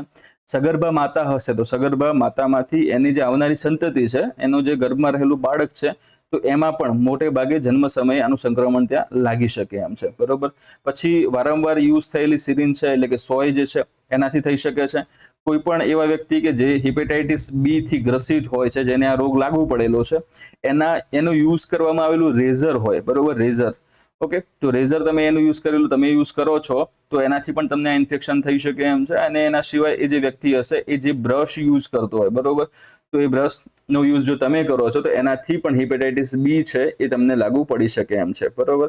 અને એના સિવાય જે ચોથું જે સૌથી મહત્વનું કારણ આવે છે, એ સુરક્ષિત ન હોય તેવા જાતીય સંબંધો દ્વારા પણ હિપેટાઇટિસ બી જે છે એ લાગુ પડી શકે એમ છે. બરાબર. તો આનું નિવારણ શું છે, નિવારણ અને સારવારમાં તમે શું કરી શકો, એ પણ વસ્તુ જરૂરી છે. કોઈ પણ રોગ છે તો એના નિવારણ સારવાર માટેના પગલાઓ પણ હોય છે. તો નિવારણ અને સારવારમાં પહેલી જે વસ્તુ આવે છે એ છે વેક્સિનેશન.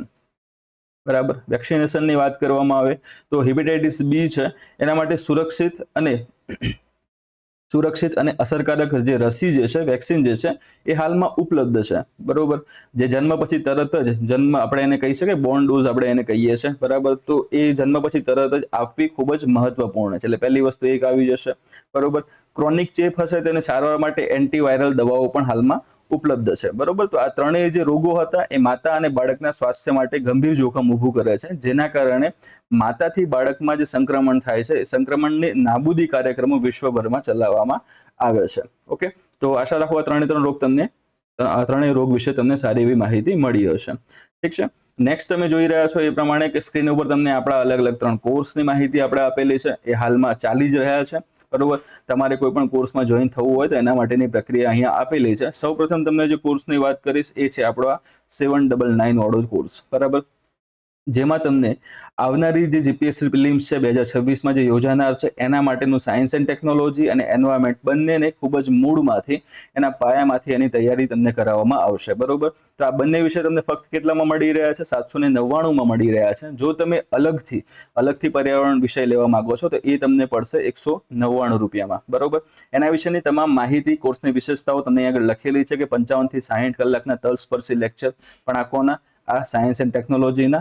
એન્વાયરમેન્ટના અલગથી આવશે 25 થી 30 કલાકના લેક્ચર એન્વાયરમેન્ટના ત્યાં આગળ રહેશે. એટલે કે ટૂંકમાં એન્વાયરમેન્ટ બધું તમારું કવર થઈ જશે. સાયન્સ એન્ડ ટેકનોલોજી પણ સિલેબસ પ્રમાણેનું બધું કવર કરવામાં આવશે. આ સાથે એની જે અલગ જે બીજી વિશેષતાઓ લખેલી છે કે મોડલ નોટ્સ ઉપલબ્ધ છે, બરાબર, જે એના સિવાયનું જે એક્સ્ટ્રા મટીરિયલ્સ હશે એ પણ તમને પ્રોવાઈડ કરવામાં આવશે. તો આ બધી વસ્તુ આપણા કોર્સમાં સામેલ છે. તમે શાંતિથી આ વિડીયોને પોઝ કરીને આને વાંચી શકો છો, બરોબર. આ કોર્સ તમારે ખરીદવો છે તો ખરીદવા માટેની પ્રોસેસ અહીંયા આગળ આપેલી છે, બરોબર. ખરીદવા માટેની પ્રોસેસ અહીંયા આપેલી છે, જેમાં તમારે સિમ્પલી મેસેજ કરવાનો છે ટેલિગ્રામ ઉપર. કઈ આઈડી ઉપર? તો આ ટેલિગ્રામ પર જઈને તમારે HK જીપીએસસી ટીમ સર્ચ કરવાનું છે, બરોબર. આવા લોગોવાળી તમને ચેનલ જોવા મળશે. એને તમારે પછી ત્યાં આગળ જીપીએસસી મેસેજ ત્યાં સેન્ડ કરવાનો છે. આગળની પ્રોસેસ તમને એ લોકો બતાવશે, બરોબર. સેમ આ જ પ્રોસેસ તમે અહીંયા ફોલો કરશો કોર્સ ખરીદવો હોય તો, બરોબર. અને સેમ એ જ પ્રોસેસ અહીંયા આગળ આવશે. ખાલી તમારો કોડ ચેન્જ થશે, બરોબર. એન્વાયરમેન્ટની વાત કરીએ તો એન્વાયરમેન્ટ તમામ ગુજરાત સરકાર દ્વારા, ભારત સરકાર દ્વારા જેટલી પણ ભરતી પરીક્ષાઓનું જે અલગ જે પોસ્ટ હોય છે સરકારની, એના માટે જે પણ જે પરીક્ષાઓ યોજવામાં આવે છે અલગ જે બોડીઝ દ્વારા, તો એમાં પર્યાવરણના પ્રશ્નો હોય જ છે, બરાબર. તો એના માટેની સારી એવી તૈયારી તમામ જે આપણા ટોપિક છે કવર કરાવવાની જવાબદારી સાથેની જે તૈયારી છે એ મારા દ્વારા, એટલે કે HK સર, હું જ પોતે હરપાલસિંહ રાઠોડ દ્વારા જ આની આ જે કોર્સ છે એ ફ્રેમ કરવામાં આવેલો છે. કોઈ અન્ય વ્યક્તિ દ્વારા આની ત્યાં આગળ કોર્સને ફ્રેમ કરવામાં નથી આવ્યું કે કોઈ એવું માણસ કે જેને એન્વાયરમેન્ટ વિશેની વધારે માહિતી ન હોય અથવા બેકગ્રાઉન્ડ ન હોય એવું કોઈ વ્યક્તિ નથી. મેં ખુદ MSc બોટની કરેલું છે. સો તમને સારું એવું ગાઈડન્સ ડાયરેક્ટલી અહીંયાથી મળી રહેશે. આ કોર્સ તમારે ખરીદવો હોય મિત્રો તો તમે સિમ્પલી આ જ વસ્તુ જે હમણાં તમને કીધી હતી એ પ્રમાણે કે આપણી જે ચેનલ છે HK જીપીએસસી ટીમ પર જવાનું છે. જો તમારે એન્વાયરમેન્ટનો કોર્સ ખરીદવો છે તો તમારે મેસેજ શું કરવાનો? એન્વાયરમેન્ટ, બરાબર. જો તમારે સાયન્સ ટેકનોલોજી અને એન્વાયરમેન્ટનો જે કોમ્બો કોર્સ છે એ તમારે જો ખરીદવો હોય તો તમારે એના માટેનો કોડ કયો આપ્યો? આપણે જીપીએસસી આપ્યો છે. તમારે શું મેસેજ કરવાનો? જીપીએસસી. અને હાલમાં જે હમણાં 2 મહિના પછી જે પરીક્ષા યોજાનાર છે કઈ છે? તો કે STI ની પરીક્ષા છે. એના માટે તમારે સાયન્સ એન્ડ ટેકનોલોજીનો જે કોર્સ ખરીદવો હોય, બરાબર, તો એની હાલમાં જે ઓફર છે નવરાત્રી ઓફર, નવરાત્રીથી આપણે ઓફર શરૂ રાખી છે. એનું કારણ શું છે? આ કોર્સ આપણે જીપીએસસી 2025, બરોબર, 25માં જે જીપીએસસી ક્લાસ 1-2 ની એક્ઝામ યોજાઈ હતી એના માટે આપણે આ કોર્સ જે છે એની રચના કરી હતી. આ કોર્સ આપણે રેકોર્ડ કર્યો હતો. તો આજથી 6 થી 8 મહિના પહેલા રેકોર્ડ થયેલો આ કોર્સ છે એ તમને અહીંયા મળી રહ્યો છે, બરોબર. કેટલામાં? 199 રૂપિયામાં. આ કોર્સ કયા છે? બંને. તો આ કોર્સ હાલમાં ચાલુ છે. બંનેમાં 2 4 લેક્ચર ત્યાં થઈ ચૂકેલા છે અને આવનારા સમયમાં જે પરીક્ષા આપણી યોજાવાની છે એના પહેલા આ જે કોર્સ છે એ પૂર્ણ પણ થઈ જશે આરામથી, બરોબર. તો આ સાથે સંબંધિત કોઈ પણ તમારે એની માહિતી મેળવવી હોય કે એનો તમારે ડેમો જોવો હોય અથવા તો કોર્સ તમારે ખરીદવો હોય, બરોબર, તો તમે સિમ્પલ તમને જણાવ્યું પ્રમાણે આ ટેલિગ્રામ આઈડી છે એના પર તમારે મેસેજ કરવો. ત્યાંથી તમને સંપૂર્ણપણે સહકાર આપતી હેલ્પ તમને ત્યાંથી મળી રહેશે. ટીમ તમને ત્યાંથી રિપ્લાય કરશે, બરોબર. બાકી તમે એક્સ્ટ્રા વસ્તુ અહીંયા વાંચવું હોય તો તમે આને વિડીયોને પોઝ કરીને આરામથી વાંચી શકો છો. આપણે નેક્સ્ટ હવે આગળ વધીએ આપણા ક્વેશ્ચન ઉપર. તો એ છે અમિત શાહે કયા રાજ્યમાં રાષ્ટ્રીય સુરક્ષા ગાર્ડ એટલે કે NSG ના સ્પેશિયલ ઓપરેશન્સ ટ્રેનિંગ સેન્ટરનું શિલાન્યાસ કર્યો? તારો ઓપ્શન છે ઉત્તર પ્રદેશ, ગુજરાત, હરિયાણા અને મધ્યપ્રદેશ. અહીંયા જવાબ શું આવશે? તો કે મધ્યપ્રદેશ, હરિયાણા અહીંયા આપણો જવાબ આવશે, બરાબર. હરિયાણા જે છે એ જગ્યાએ, હરિયાણામાં પણ કઈ જગ્યાએ? તો કે માનેસરમાં. હરિયાણામાં કઈ જગ્યા? તો કે માનેસર. એ ક્યાં આવેલું છે? તો કે એ ગુરુગ્રામ પાસે આવેલું છે, ગુરુગ્રામમાં, બરોબર. ગુરુગ્રામ ક્યાં આવેલું છે? તો કે એ હરિયાણામાં આવેલું છે. ઠીક છે. તો આ ધ્યાનમાં રાખજો ખાસ. હરિયાણા ખાતે આનો શિલાન્યાસ કરેલો આપણને જોવા મળેલો છે. જે માનેસરની જો વાત કરવામાં આવે, માનેસર શું છે? તો માનેસર NSG નું મેઇન ગેરિસન કેમ્પસ પણ છે. ઓકે. એ સાથે હવે આ નવી પણ ઉપલબ્ધિ એમાં સામેલ ત્યાં થઈ રહી છે, બરાબર. સંસ્થા કઈ છે અહીંયા આગળ? તો કે NSG ત્યાં આગળ આવે છે, નેશનલ સિક્યોરિટી ગાર્ડ તરીકે આપણે જેને ઓળખીએ છીએ. તો આ એક શું કહીએ આપણે સ્પેશિયલ વિશેષ ફેડરલ કટોકટી દળ તરીકે આપણે એને ઓળખી શકીએ છીએ, જેની સ્થાપના 1984માં 1984માં આતંકવાદી પ્રવૃત્તિઓનો સામનો કરવા માટે એની કરવામાં આવી હતી, એની સ્થાપના કરવામાં આવી હતી. તો બસ સેમ એ જ વસ્તુ હતી, સ્થાપના કરી હતી 1984માં. આ વખતે એટલે કે 2025માં એનએસજી છે એ પોતાનો 41મો સ્થાપના દિવસ ત્યાં આગળ ઉજવી રહ્યું હતું. ત્યારે એ જ વખતે આપણા જે ગૃહમંત્રી છે હાલના, બરોબર, અમિત શાહ, એમના દ્વારા જ આ જાહેરાત કરવામાં આવી છે કે એ જગ્યાએ હવે આપણે સ્પેશિયલ ઓપરેશન ટ્રેનિંગ સેન્ટર જે છે એની ત્યાં શરૂઆત કરવામાં આવશે. શું કરવા માટે? તો કે આતંકવાદ વિરોધી કામગીરી કરવા માટે સ્પેશિયલી વધારે સારી રીતે, વધારે સારા એવા હથિયારો સાથે, વધારે સારી એવી ટેકનોલોજી સાથે આતંકવાદ સામે આપણા જે સૈનિકો છે, આપણા જે જવાનો છે લડી શકે. સ્પેશિયલી એમાં પણ કયા જવાનો? તો એનએસજીની વાત અહીંયા થઈ રહી છે, નેશનલ સિક્યોરિટી ગાર્ડ છે એની વાત થઈ રહી છે, બરોબર. તો એ આ લડી શકે એ માટે એમને ટ્રેનિંગ આપવા માટેનું આ સેન્ટર જે છે એ અધિકૃત રીતે એની હવે પરમિશન આપી દેવામાં આવેલી છે, બરોબર. સો આ એસઓટીસી ની આપણે વાત કરીએ. શું છે આ એસઓટીસી ની આપણે વાત કરીએ? એસઓટીસી હમણાં તમને વાત કરીએ એ પ્રમાણે શું છે? તો એસ ફોર થશે સ્પેશિયલ, બરોબર. ઓ ફોર થશે ઓપ્સ એટલે કે ઓફિસર્સની વાત આપણે કહી શકીએ છીએ. ટી ફોર ટ્રેનિંગ અને સી ફોર સેન્ટર ત્યાં આગળ આવશે, જેને ટૂંકમાં મેં એસઓટીસી તરીકે અહીંયા વર્ણવેલું છે, બરોબર. તો ફર્સ્ટ એની અંદર કે ભાઈ જમીનની પણ જરૂરિયાત ઊભી થશે, તો એ જમીન પણ ત્યાં સરકાર દ્વારા એને પ્રોવાઈડ કરવામાં આવશે. ખર્ચો છે લગભગ 140-50 કરોડ જેટલો ખર્ચો થવાનો છે, તો સરકાર એ બધી વસ્તુ આપશે ત્યાં આગળ.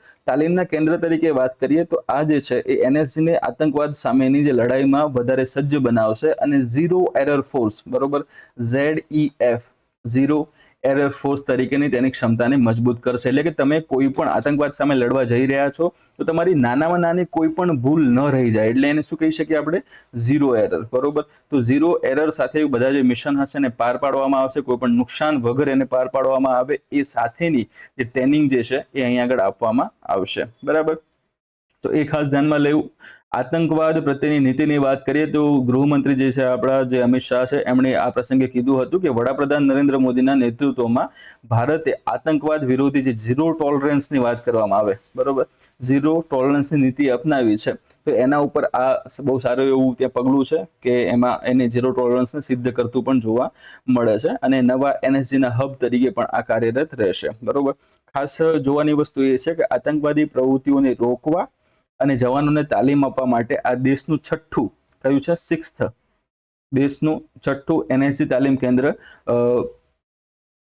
દેશનું છઠ્ઠું જે તાલીમ કેન્દ્ર છે એ કઈ જગ્યાએ ખોલવામાં આવશે? તો કે અયોધ્યા ખાતે પણ એની શરૂઆત કરવામાં આવશે, બરોબર. અન્ય કયા કયા છે? તો અન્ય ત્યાં આગળ આવશે મુંબઈ છે, ચેન્નાઈ છે, કોલકાતા, હૈદરાબાદ, અમદાવાદ, જમ્મુ, બરોબર. એ અલગ અલગ ત્યાં તાલીમ કેન્દ્રો છે. એ પૈકી છઠ્ઠું કઈ જગ્યાએ ખોલવામાં આવશે? તો અયોધ્યા ખાતે પણ ખોલવામાં આવશે. એની ત્યાં આગળ એમણે જાહેરાત ત્યાં કરી હતી. આ સિવાય, બરોબર, આ સિવાયની ત્યાં વાત થઈ રહી છે, ઓકે. તો એટલી વસ્તુ તમે ધ્યાનમાં લેજો. એનએસજી છે, એનએસજી વિશે થોડીક વધારે વાત અહીંયા કરી લઈએ. કેમ? કારણ કે આપણા કરંટ અફેરનો ક્વેશ્ચન કોની સાથે સંકળાયેલો છે? એનએસજી સાથે સંકળાયેલો છે. એટલા માટે જેનું પૂરું નામ છે નેશનલ સિક્યોરિટી ગાર્ડ. સ્થાપના ક્યારે થઈ? 1984માં એની સ્થાપના થઈ હતી. એનું ધ્યેય વાક્ય, મોટો અથવા સૂત્ર આપણે કહી શકીએ શું છે? સર્વત્ર સર્વોત્તમ સુરક્ષા. સર્વત્ર સર્વોત્તમ સુરક્ષા એ એનું સૂત્ર છે, અથવા તો મોટો આપણે કહી શકીએ છીએ, બરોબર. એટલે ટૂંકમાં કહી શકાય બેસ્ટ સિક્યોરિટી એવરીવેર, ઓકે.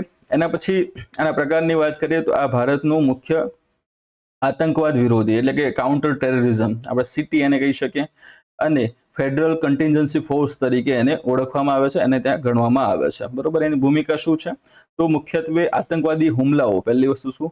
આતંકવાદી હુમલો થયો હોય એની વાત કરેલી છે.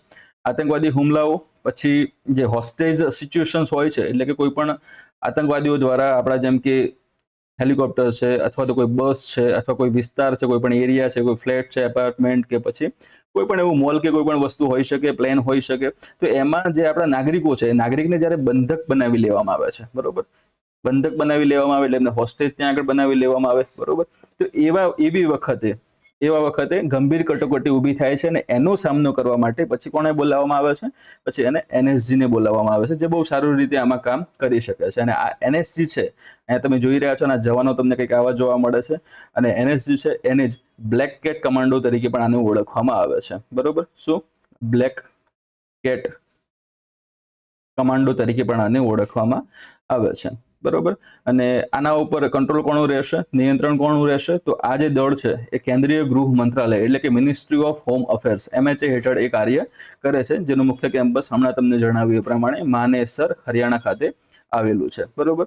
નેક્સ્ટ એના પછી જોઈએ આપણે ન્યૂઝ છે SAIEE 2025 હેઠળ પ્રથમ DNA આધારિત હાથીઓની વસ્તી ગણતરી અનુસાર ભારતમાં જંગલી હાથીઓની વસ્તીમાં કેટલા ટકાનો ઘટાડો થયો છે, બરોબર. 4 ઓપ્શન તમારી સામે છે, 18%, 12%, 22% અને 25%. અહીંયા તમારો જવાબ આવશે એ, 18%નો ઘટાડો આપણને જોવા મળે છે.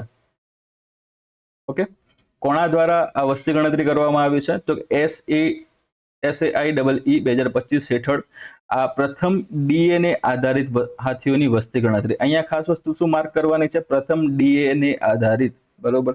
એટલે આના વિશે પણ આપણે માહિતી મેળવશું, બરાબર.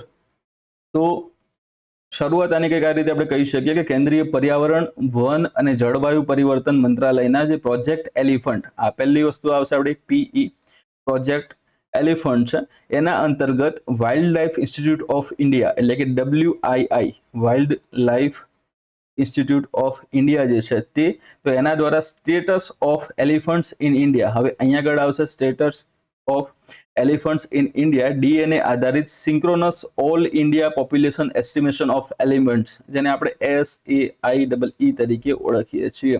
ઓકે, ફરીથી હું કહી રહ્યો છું આ વસ્તુ શું છે, તો કે synchronous all India population estimation of elephants 2021 થી 2025 સુધી લઈને જે આખો જે રિપોર્ટ હતો એ એના દ્વારા પબ્લિશ કરવામાં આવેલો છે.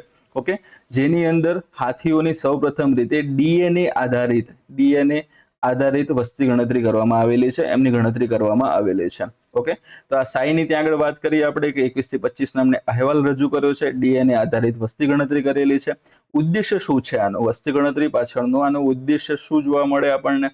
તો એ છે સમગ્ર ભારતમાં જે જંગલી હાથીઓ છે એની વસ્તીનો વૈજ્ઞાનિક રીતે સચોટ અંદાજ મેળવવો, બરોબર. કઈ રીતે? સાયન્ટિફિક રીતે એનો સચોટ અંદાજ મેળવવા માટે, એટલે કે ટોટલ કેટલા હાથી છે એક્ઝેક્ટ આંકડો આપણને મળે એ માટે આપણે વૈજ્ઞાનિક એવી પદ્ધતિ, જે DNA આધારિત જે પદ્ધતિ છે એ ફોલો કરી શકીએ છીએ ને એના દ્વારા જે આંકડો મળશે આપણને એક્ઝેક્ટ આંકડો મળશે, બરોબર. એની સંચાલન કોના દ્વારા કરવામાં આવે છે? તો હમણાં તમને કીધું એ પ્રમાણે કે WII અને પ્રોજેક્ટ જે એલિફન્ટ જે હતો એના અંતર્ગત એના નેજા હેઠળ આ ગણતરી હાથ ધરવામાં આવી હતી. હવે જે વાત કરીએ એ છે આમાં વપરાયેલી જે પદ્ધતિ છે કઈ આવે છે કે DNA આધારિત જે હાથીઓની જે વસ્તી ગણતરી કરવામાં આવેલી છે એમાં, તો એની અંદર કઈ પદ્ધતિ ત્યાં આગળ આવશે? તો પહેલા શું હતું, માર્ક રિકેપ્ટર જે ટેકનિક આવે છે એમાં એ ગણતરીમાં તમને અગાઉની જે પરંપરાગત જે દ્રશ્ય એટલે કે વિઝ્યુઅલ કાઉન્ટ, પહેલા શેનો ઉપયોગ કરવામાં આવતો હતો? વિઝ્યુઅલ કાઉન્ટમાં, કે તમે જંગલમાં જાઓ છો ત્યાં તમને હાથી જોવા મળે છે, આ વિસ્તારમાં તમને 1 હાથી જોવા મળે, 2, 3, 4, 5, એમ તમને ખબર પડી કે આ વિસ્તારમાં 5 હાથી છે. પછી તમે થોડા સમય પછી બીજા વિસ્તારમાં જાઓ, ત્યાં તમે હાથીને આ રીતે ગણો, તમને જેમ દેખાય એ પ્રમાણે હાથી ગણ્યા તો ત્યાં તમને 10 હાથી જોવા મળે. અન્ય વિસ્તારમાં તમે બીજા દિવસે સવારે જાઓ તો ત્યાં તમને 15 હાથી જોવા મળે. સો અહીંયા પોસિબિલિટી શું હતી કે આ વિસ્તારમાં જે 5 હાથી જોવા મળ્યા હતા એ બીજા દિવસ સવારે આ 15માં પણ કદાચ ત્યાં પહોંચી ગયા હોય, એના વિસ્તારમાં ત્યાં પહોંચી ગયા હોય, ત્યાં 15માંના 3, તો આ 5માંથી કોઈ પણ હોઈ શકે, બરાબર. સો અહીંયા એવું થતું હતું કે એકના એક જે હાથી છે એની 2 થી 3 વાર ગણતરી સંખ્યામાં થઈ જતી હતી. તો લોચો ત્યાં આગળ એ પડતો હતો વિઝ્યુઅલ કાઉન્ટમાં, બરોબર. એના પછી હવે નવી એડવાન્સમાં આપણે કઈ ટેકનોલોજી સાથે આવ્યા? તો એમાં તમને જોવા મળે છે માર્ક રિકેપ્ચર જે ટેકનોલોજી છે, બરોબર, એનો યુઝ ત્યાં કરવામાં આવે છે. તો એમાં શું કરવામાં આવશે? તો કે આ પદ્ધતિમાં જંગલના જે વિસ્તારો એટલે કે જે તે વિસ્તાર હશે એ જગ્યાએ હાથીઓની સંખ્યાની ગણતરી કરવાની હશે, બરાબર. એ ગણતરી કરવાની હોય એ જંગલના વિસ્તારોમાંથી હાથીનું છાણ જે ડંગ આવે છે, બરાબર, હાથીના જે છાણ છે, બરોબર, એના નમૂનાઓ શું કરવામાં આવશે? એકત્રિત કરવામાં આવશે. આ જેમ કે આ ભાઈ બેઠેલા છે, આ શું કરે છે? જે એલિફન્ટ ડંગ જે છે, બરોબર, એ હાથીનું જે છાણ હોય છે, ઓકે, એનો નમૂનો એકત્રિત કરતો તમને જોવા મળી રહ્યો છે. તો એ નમૂનો હશે એને એકત્રિત કરવામાં આવશે. ત્યારબાદ એમાંથી એ નમૂનામાંથી DNA એ જે તે હાથી હશે એનું અલગથી DNA નું તારવવામાં આવશે, એને કાઢવામાં આવશે અને DNA ફિંગરપ્રિન્ટિંગ દ્વારા વ્યક્તિગત એટલે કે યુનિક રીતે હાથીઓને ઓળખવામાં આવશે. એટલે આમાં શું થશે કે જે દર વખતે આપણને શું થતું હતું કે એકના એક હાથી 2 વાર ગણાઈ જાય, 3 વાર ગણાઈ જાય, આવી બધી પ્રોબ્લેમ્સ આવતી હતી. એમાં હવે એ પ્રોબ્લેમ્સનું સાવ નિરાકરણ આવશે અને હવે જે હાથીઓની આપણને સંખ્યા માલુમ પડશે એ કેવી હશે? તો એ એક્ઝેક્ટ એક્યુરેટ એવી સંખ્યા આપણને માલુમ આનાથી પડશે, બરોબર. તો આ DNA ફિંગરપ્રિન્ટિંગ ત્યાં આગળ એના માટે કામ કર્યું છે. આ તકનિક જે હતી વાઘની જે વસ્તી ગણતરી કરવામાં આવી, એમ સ્ટ્રાઇપ્સ, ઓકે, એમ્સ ટાઇપ્સની વાત કરી હતી, એના માટે પણ ઉપયોગમાં લેવાતી પદ્ધતિ જેવી જ તમને જોવા મળે છે. આનાથી લાભ શું? હમણાં તમને કીધું એ પ્રમાણે કે જે ડુપ્લિકેશન એરર્સ આવતી હતી, બરોબર, જે પુનરાવર્તિત જે ગણતરીની જે ભૂલો થતી હતી એને આપણે ટાળી શકીએ છીએ અને વસ્તીનો વધુ સચોટ અને વૈજ્ઞાનિક અંદાજ આપણે મેળવી શકીએ છીએ, બરોબર. તો આ બધું શું કર્યું? અને સેન્સસ કરવા માટે પદ્ધતિ જોઈ. હવે સેન્સસ એટલે કે અહેવાલમાં આપણને શું માહિતી મળી છે એ વસ્તુ જોઈએ. તો ભારતમાં જંગલી હાથીઓની વસ્તીનો અંદાજ કેટલો લગાવવામાં આવ્યો પછીથી કે 22,446 આટલા જંગલી હાથીઓ જે છે એ અત્યાર સુધીના ડેટા પ્રમાણે ઉપલબ્ધ છે, બરાબર. હવે પદ્ધતિમાં ફેરફાર થયો છે. પહેલા આપણે વિઝ્યુઅલ કાઉન્ટ કરતા હતા, હવે આપણે ડીએનએ આધારિત ત્યાં સંખ્યા ગણતરી કરી છે. તો આમાં ફરક શું આવે છે કે આ પદ્ધતિમાં ફેરફાર હોવાના કારણે આ આંકડાની સરખામણી 2017નો જે આંકડો આપણે લઈએ, 2017માં કેટલા હાથી હતા? તો કે 27,312 જેટલા હાથીઓ હતા. એની સાથે આની કમ્પેરિઝન આપણે કરવા જઈએ તો બહુ મોટી એવી ગેપ તમને જોવા મળે છે, બરોબર. ખાસી મોટી એવી તમને ગેપ અહીંયા જોવા મળે છે. તો એની પાછળનું જે મહત્વનું કારણ એ છે કે એ વખતે જે ગણતરી માટે ઉપયોગમાં લેવામાં આવતી જે પ્રક્રિયા હતી ને અત્યારે જે ગણતરીમાં લેવામાં જે ગણતરી કરવા માટે જે ટેકનોલોજી ઉપયોગમાં લેવામાં આવે છે, બંનેમાં આસમાન જમીનનો ફરક છે. અહીંયા આગળ ડુપ્લિકેશન એરર વધી જતી હતી 2017ના સેન્સસમાં. અહીંયા એ એક પણ વખત બેવડાતી જોવા મળશે નહીં. એટલા માટે હાલ જે આપણને આંકડો મળ્યો છે એક્ઝેક્ટ એક્યુરેટ આંકડો મળ્યો છે. અને અહીંયા આગળ જે લોકો દ્વારા અમુક જે મીડિયા દ્વારા જે હોહા મચાવવામાં આવે છે કે હાથીઓ મારી નાખ્યા, નો ડાઉટ ઘણા બધા હાથીઓનું મૃત્યુ પણ થયું છે અને મારી પણ નાખવામાં આવે છે અલગ અલગ કારણોસર. એ વસ્તુ એ પ્રક્રિયાઓ પણ થઈ જ રહી છે, પણ આ હદની નથી જેવી તમને આંકડાઓમાં જોવા મળે છે. તો બંનેનું કમ્પેરિઝન કરવું એ મારી રીતે જોવા જઈએ તો એક પ્રકારની એક મૂર્ખતા છે, બરોબર. સો આ જે આંકડો છે અને ભવિષ્યના મોનિટરિંગ માટે આપણે નવા બેઝ લાઇન તરીકે એને ગણી શકીએ એમ છે, બરોબર. બીજું છે આરડી ની વાત કરવામાં આવે, રિજનલ જે ડિસ્ટ્રીબ્યુશન છે, બરોબર, પ્રાદેશિક વિતરણની વાત કરીએ આગળ. તો જે એમાં જે રિજનલ ડિસ્ટ્રીબ્યુશનની વાત કરવામાં આવે તો સૌથી વધારે એવી વસ્તી, હાથીઓની સૌથી વધારે એવી વસ્તી તમને ક્યાં જોવા મળી છે? તો કે વેસ્ટર્ન ઘાટમાં જોવા મળી છે, બરાબર. પશ્ચિમી ઘાટ છે એમાં કેટલા હાથી જોવા મળે? તો કે 11,934 જેટલા હાથીઓ તમને વેસ્ટર્ન ઘાટમાં જોવા મળશે. બીજા ક્રમે સેકન્ડ નંબરમાં કોણ આવશે? તો કે નોર્થ ઈસ્ટ જે હિલ્સ છે અને જે બ્રહ્મપુત્ર જે ફ્લડ પ્લેન્સ આવેલા છે, જે પૂરના મેદાનો આવેલા છે બ્રહ્મપુત્રના, એમાં તમને જોવા મળે છે અંદાજે 6,500 હાથીઓની આસપાસ, બરોબર. એક્યુરેટ આંકડો એનો છે 6,559 જેટલા હાથીઓ તમને જોવા મળશે. કઈ જગ્યાએ? North eastern hills and Brahmaputra જે ફ્લડ પ્લેન્સ છે એમાં તમને આટલા હાથીઓ ત્યાં જોવા મળે છે. એટલે સેકન્ડ નંબર તમે ત્યાં એને કહી શકીએ. રાજ્ય મુજબ તમે જોવા જાવ તો કયા રાજ્યમાં કેટલા હાથી એ પ્રમાણે જોવા જાવ તો સૌથી વધારે હાથીઓ ક્યાં તમને જોવા મળે છે? ફર્સ્ટ નંબરે તમારો આવે છે કર્ણાટક, સેકન્ડ નંબર તમને આમાં મળશે આસામને, ઓકે, અને થર્ડ નંબર કોને મળે છે કે તમિલનાડુને, તમિલનાડુ, બરોબર. તો સૌથી વધારે તમે અહીંયા પણ જોઈ શકો છો કે આ વેસ્ટર્ન ઘાટના જ બે મહત્વના રાજ્યો આપણે કહી શકીએ. તમિલનાડુ એનાથી સહેજ અલગ છે. સો દક્ષિણમાં જ છે કર્ણાટક, તમિલનાડુ અને આસામની વાત કરવામાં આવશે. પ્રથમ નંબર સૌથી વધારે હાથીઓની સંખ્યા ક્યાં નોંધાઈ છે કે કર્ણાટકમાં નોંધાતી આપણને જોવા મળે છે. મુખ્ય પડકારો આમાં આ હાથીઓ સાથે અથવા તો એમની સાથે જે વન્ય જીવન છે એની સાથે કયા સંકળાયેલા છે? તો પહેલું આવે છે આવાસનું વિભાજન. ત્યાં સૌથી મહત્વનું કાર્ય કરે છે. કેમ? કારણ કે માળખાકીય પ્રોજેક્ટ છે, રસ્તાઓ છે, રેલવેઝ છે અને ખેતીનું જે વિસ્તરણ થઈ રહ્યું છે, ખેતીની જમીનનું જે વિસ્તરણ થઈ રહ્યું છે એને કારણે હાથીઓના રહેઠાણ, ઓકે, અને એ માટેના જે એલિફન્ટ કોરિડોર્સ હતા એ હાલમાં તૂટી રહ્યા છે. બીજું વસ્તુ HEC આવે છે, કદાચ તમે આ ચર્ચાઓમાં જોયું હશે, ઘણી વખતે મેન્સમાં પણ પૂછાઈ જાય છે. હ્યુમન એલિફન્ટ કોન્ફ્લિક્ટ જેને કહેવામાં આવે છે, માનવ હાથી સંઘર્ષ જેને કહેવામાં આવે છે, એ પણ આનું એક મહત્વનું કારણ છે. સૌથી વધારે આ ક્યાં તમને જોવા મળે છે? HEC, માનવ હાથી સંઘર્ષ. તો એ મધ્ય ભારતમાં જોવા મળશે, ઝારખંડ છે, છત્તીસગઢ છે, ઓડિશા. તો આ સંઘર્ષ એ જગ્યાએ બહુ ચરમસીમાએ પહોંચેલો આપણને જોવા મળે છે, ઠીક છે. નેક્સ્ટ એના પછી આ વસ્તુ હમણાં તમને ચર્ચા કરી એ તમને અહીંયા જોવા મળી રહી છે. 18% ટૂંકમાં ઘટાડો થતો આપણને જોવા મળેલો છે. નેક્સ્ટ જે ક્વેશ્ચન છે એમાં તમને જોવા મળે છે કે કયું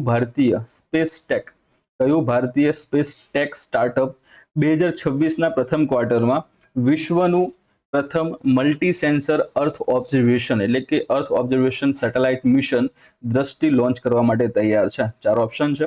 સ્કાયરૂટ એરોસ્પેસ, બીજો છે પિક્સેલ, ત્રીજો છે અગ્નિકુલ કોસ્મોસ અને ડી તમને જોવા મળે છે ગેલેક્સાઈ. ઓકે, બાજુમાં ફોટોગ્રાફ છે અને આધારે તમને આઈડિયા આવી પણ ગયો હશે. જવાબ શું આવે છે? ડી આવશે, ગેલેક્સાઈ, બરોબર. ઘણી જગ્યાએ ગેલેક્સી IM લખેલું હોય, બરોબર, આપણાથી પણ કદાચ ત્યાં ભૂલ થઈ શકે છે એની અંદર. સો એટલા માટે જ આ ફોટોગ્રાફ એડ કરેલો છે કે આનું નામ એકચ્યુઅલમાં આવું છે. જો ગેલેક્સી આઈ, અહીંયા ગેલેક્સી તમે સીધું વાંચી નથી શકતા, ગેલેક્સ આઈ તરીકે તમે એને વાંચી શકો. અને અહીંયા જો ઈ જેવી રચના પણ બને છે, અહીંયા આંખની પણ રચના એમણે બનાવેલી છે. સો આ બેટર રહેશે તમારી અન્ડરસ્ટેન્ડિંગ માટે કે આ વસ્તુ કંઈક આ પ્રમાણે છે. મિશનનું નામ શું છે? કે દ્રષ્ટિ તમને જોવા મળે છે. ઓકે, મિશન કયું છે? મિશન દ્રષ્ટિ આપણને અહીંયા જોવા મળે છે. સંસ્થા કઈ છે? તો કે ગેલેક્સી સ્પેસ તરીકે એને ઓળખી શકીએ, ગેલેક્સ આઈ સ્પેસ તરીકે એને ઓળખવામાં આવે છે. આ કઈ જગ્યાએ સંસ્થા આવેલી છે? તો કે બેંગલુરુ ખાતે આવેલી સંસ્થા છે, બરોબર. બેંગલુરુ ખાતે આવેલી આ સંસ્થા છે. નામ શું છે એનું? ગેલેક્સ આઈ સ્પેસ તરીકે એને ઓળખવામાં આવે છે. જેની સ્થાપના જે બેંગલુરુ સ્થિત આજે સંસ્થા આવેલી છે એની સ્થાપના છે એ મદ્રાસના જે ભૂતપૂર્વ, એટલે કે મદ્રાસ IIT મદ્રાસ જે છે એ IIT મદ્રાસના ભૂતપૂર્વ વિદ્યાર્થીઓ દ્વારા આની સ્થાપના કરવામાં આવેલી છે. અને આ એક ખાનગી સ્પેસ ટેક સ્ટાર્ટઅપ છે. ઓકે, પ્રાઇવેટ છે, સરકારી નથી. આ કેવું છે? ખાનગી છે. કેમ? કારણ કે સરકારે આના માટે સામેથી પ્રોત્સાહન આપ્યું છે કે આ ક્ષેત્રમાં હવે ખાનગી ક્ષેત્રએ પણ ઝંપલાવવાની જરૂર છે, એમણે પણ આમાં ઇન્વેસ્ટ કરવાની, આમાં આગળ વધવાની જરૂર છે. વાય? તો અહીંયા ઓપોર્ચ્યુનિટી સૌથી વધારે છે એટલા માટે. ઓકે, લોન્ચિંગના સમયની વાત અહીંયા ક્વેશ્ચનમાં જ કરેલી છે. ક્યારે લોન્ચ કરવામાં આવશે? તો 2026ના ફર્સ્ટ ક્વાર્ટરમાં એને લોન્ચ ત્યાં કરવામાં આવનાર છે. એટલે કે Q1 છે એની અંદર એને લોન્ચિંગ કરવામાં આવશે. તો વિશ્વમાં પ્રથમ છે, એક એ પણ એની સિદ્ધિ છે. અને ખાસ કરીને જે ભારત દ્વારા મિશન કરવામાં આવી રહ્યું છે, ભારતની એક ખાનગી સંસ્થા દ્વારા આનું આ મિશન કરવામાં આવી રહેલું છે. તો એ પણ એક સારી એવી આપણે ઉપલબ્ધતા કહી શકીએ છીએ, બરોબર. સો આ જે દ્રષ્ટિ ઉપગ્રહ છે એ વિશ્વનો પ્રથમ એવો EO છે, એટલે કે અર્થ ઓબ્ઝર્વેશન સેટેલાઇટ છે, જે એક જ પ્લેટફોર્મ પર બહુવિધ સેન્સિંગ તકનીકો, જેને આપણે મલ્ટી સેન્સિંગ ટેકનોલોજી કહીએ છીએ, એને જોડવાનું કાર્ય કરે છે. જેની અંદર ખાસ કરીને 2 પેલોડ્સ આવેલા છે, 2 પેલોડ આવેલા જોવા મળે છે. પહેલો આવે છે SAR. SAR તમને મોસ્ટ ઓફ અર્થ ઓબ્ઝર્વેશન સેટેલાઇટમાં હવે આજકાલ જોવા મળે છે, જેનું પૂરું નામ છે સિન્થેટિક એપર્ચર રડાર. ઓકે, તો આ રડાર આધારિત જે સેન્સર જે છે એ વાદળીય વાતાવરણ હોય, ધુમ્મસ જેવું વાતાવરણ હોય, અંધકારનો સમય હોય, બરોબર, ચક્રવાત આવેલું હોય, તો એવા બધા સમયગાળાની અંદર આપણે પૃથ્વી સરખી રીતે જોઈ શકતા નથી, બરોબર. તો એ પૃથ્વીની સરફેસને આવા બધા, એટલે કે આવી વિપરીત પરિસ્થિતિ હશે એમ છતાં પણ પૃથ્વીની સપાટીની સારામાં સારી છબીઓ કેપ્ચર કરવા માટે સક્ષમ છે, એના પર ધ્યાન રાખી શકવા માટે સક્ષમ છે. એટલા માટે ખાસ કરીને આની જે વિશેષતા છે એ વધી જાય છે. કોની? તો SAR સિન્થેટિક એપર્ચર રડારની, બરોબર. સેકન્ડ આની અંદર શું છે? તો સેકન્ડ તમને જોવા મળે છે એ છે HROP જોવા મળે છે. એનું પૂરું નામ શું છે? તો હાઈ રેઝોલ્યુશન ઓપ્ટિકલ પેલોડ આની અંદર સામેલ છે. તો આ પણ વિઝ્યુઅલ જે ઇમેજીસ લેવાની છે એ કેપ્ચર કરવા માટેનું એક ત્યાં સેન્સર છે, બરોબર. પછી આની અંદર જે ટેકનોલોજી યુઝ કરવામાં આવી છે એ ખાસ તમે ધ્યાનમાં રાખજો. સિંક ફ્યુઝન ટેકનોલોજી જે છે એ આની અંદર ઉપયોગમાં લેવામાં આવેલી છે. તો એ શું કરશે કે આ જે ઉપગ્રહ છે આપણો SAR અને ઓપ્ટિકલ ડેટાને એકીકૃત કરશે. એકીકૃત કરીને સતત અને તમામ હવામાન, ઓલ વેધર અને દિવસ રાતનું ભૂસ્થાનિક વિશ્લેષણ એ પૂરું પાડશે. એટલે કે સ્પષ્ટ વસ્તુ શું કરે છે? તો જીઓસ્પેટિયલ, બરોબર, એનાલિસિસ કરવાનું કાર્ય એ કરી શકવા માટે સક્ષમ છે. કઈ ટેકનોલોજી? તો સિંક ફ્યુઝન ટેકનોલોજી ત્યાં આગળ આવશે. હવે આ ઉપગ્રહ વિશે વાત આપણે કરી લઈએ. તો સૌથી મોટો ખાનગી ઉપગ્રહ તરીકે પણ આને ઓળખવામાં આવે છે. વાય? કારણ કે એનું વજન છે 160 કિલોગ્રામ જેટલું, બરાબર. નામ શું છે? તો કે દ્રષ્ટિ, એને ત્યાં કીધેલું છે મિશન દ્રષ્ટિ, ત્યાં એનું નામ આપેલું છે. સૌથી વધારે તમને આમાં જે ફોટોગ્રાફ જે લેવામાં આવશે એનું રિઝોલ્યુશન પણ સૌથી વધારે જોવા મળશે. કેટલું? તો આ જે ઉપગ્રહ છે એ 1.5 મીટર રેઝોલ્યુશનની જે ઇમેજીસ છે, છબીઓ છે એ પ્રદાન કરશે, જે ભારતમાં અત્યાર સુધી વિકસાવવામાં આવેલ સ્થાનિક ઉપગ્રહોમાં સૌથી વધારે છે, બરોબર. અને આનું જે પરીક્ષણ છે એ ઉપગ્રહનું જે વ્યાપક માળખાકીય જે પરીક્ષણ કરવામાં આવે છે એ ઈસરો જે છે, ઈસરોની એક સંસ્થા છે UR રાવ સેટેલાઇટ સેન્ટર, એટલે કે URSC ખાતે એનું ત્યાં પરીક્ષણ કરવામાં આવેલું છે, જે ખાનગી અને સહકારી ક્ષેત્ર વચ્ચેના સહયોગને પણ દર્શાવે છે, બરોબર. એટલે કે આવનારા સમયમાં બીજા આનાથી પણ વધારે 8-10 જેટલા સેટેલાઇટ્સ લોન્ચ કરવાનું પણ ગેલેક્સી આઈ જે છે એનું ત્યાં આગળ એમ છે. આવનારા સમયમાં આ વસ્તુ કરી શકે છે. હવે આનાથી ફાયદો શું, ઉપયોગ આના શું રહેવાના છે, આ વસ્તુ આ કરવા જઈ રહ્યા છે આપણે, બરોબર. સરકાર અને ખાનગી સંસ્થા બંને દ્વારા આ મિશન કરવામાં આવી રહ્યું છે, બરોબર. તો આના ઉપયોગો શું છે, માનવજાત માટે આ શું ઉપયોગી સાબિત થઈ શકે? તો પહેલી વસ્તુ એમાં આવે છે સંરક્ષણ અને દેખરેખ, બરોબર. સિક્યોરિટી એન્ડ સર્વેલન્સની વાત કરવામાં આવે તો સરહદના જે વિસ્તારો છે એ સરહદના વિસ્તારો ઉપર આપણે સારી એવી દેખરેખ રાખી શકીએ છીએ અને સુરક્ષા એજન્સીઓ માટે ગુપ્ત માહિતી પ્રોવાઈડ કરી શકીએ છીએ. સેકન્ડ જે વસ્તુ આવે છે એ ડીએમ આવશે, ડિઝાસ્ટર મેનેજમેન્ટ, એટલે કોઈ પણ એવી આપત્તિઓ છે જેમ કે પૂર છે, ચક્રવાત છે, જ્વાળામુખી ફાટે, બરોબર, તો એવી આપત્તિઓમાં વાદળછાયા હવામાનમાં પણ એ સારામાં સારી માહિતી આપી શકવા માટે સક્ષમ છે.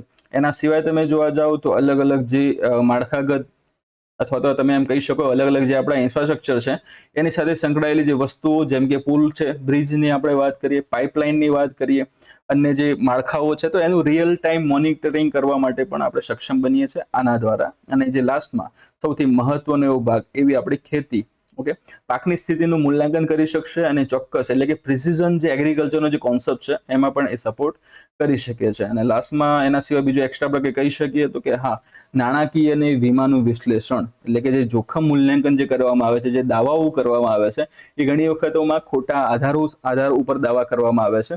જેમ કે અમારે અહીંયા આગળ આ વસ્તુ હતી, પ્રોપર્ટી હતી, એ ડેમેજ થઈ ગઈ ને પડી ગઈ, બરોબર, આવું કોઈ કહી દે તો હવે આ જે ઉપગ્રહ છે એના ડેટામાં એ પ્રોપર્ટી એ વિસ્તારનું સરખી રીતે સ્કેનિંગ કરવામાં આવેલું હશે, એના ધ્યાનમાં પણ હશે, બરોબર. ઘણા બધા ખેડૂતો શું કરે છે કે જેનું નુકસાન થાય છે કોઈ પણ આપત્તિના કારણોસર, તો નુકસાનના આધારે સરકાર પછી એના માટે ત્યાં આગળ કોઈ રાહત પેકેજ જાહેર કરતા હોય છે, તો એના પ્રમાણે થોડું ઘણું એમને પૈસા સરકાર દ્વારા મળી રહે છે, બરાબર. તો જેને ખરેખરમાં ખેતી કરી હતી, જેનું નુકસાન થયું છે, એને જે પેકેજમાં જે એનું મૂલ્ય, જે એને રાહત માટેની જે કિંમત એને મળે છે એ કિંમત એના માટે ખૂબ જ ઓછું છે. જે નુકસાન થયું એના કરતાં ખૂબ જ ઓછું છે.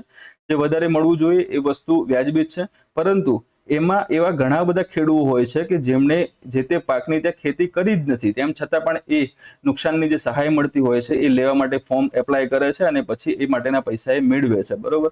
તો આવા કોઈ પણ દાવા હોય એના ઉપર પણ સરકાર સારી એવી બાજ નજર આના દ્વારા રાખી શકશે, બરાબર. નેક્સ્ટ જોઈએ આપણો ક્વેશ્ચન. અહીંયા હમણાં તમને જણાવી એ જ વસ્તુ લખેલી છે, તમે એને જોઈ શકો છો.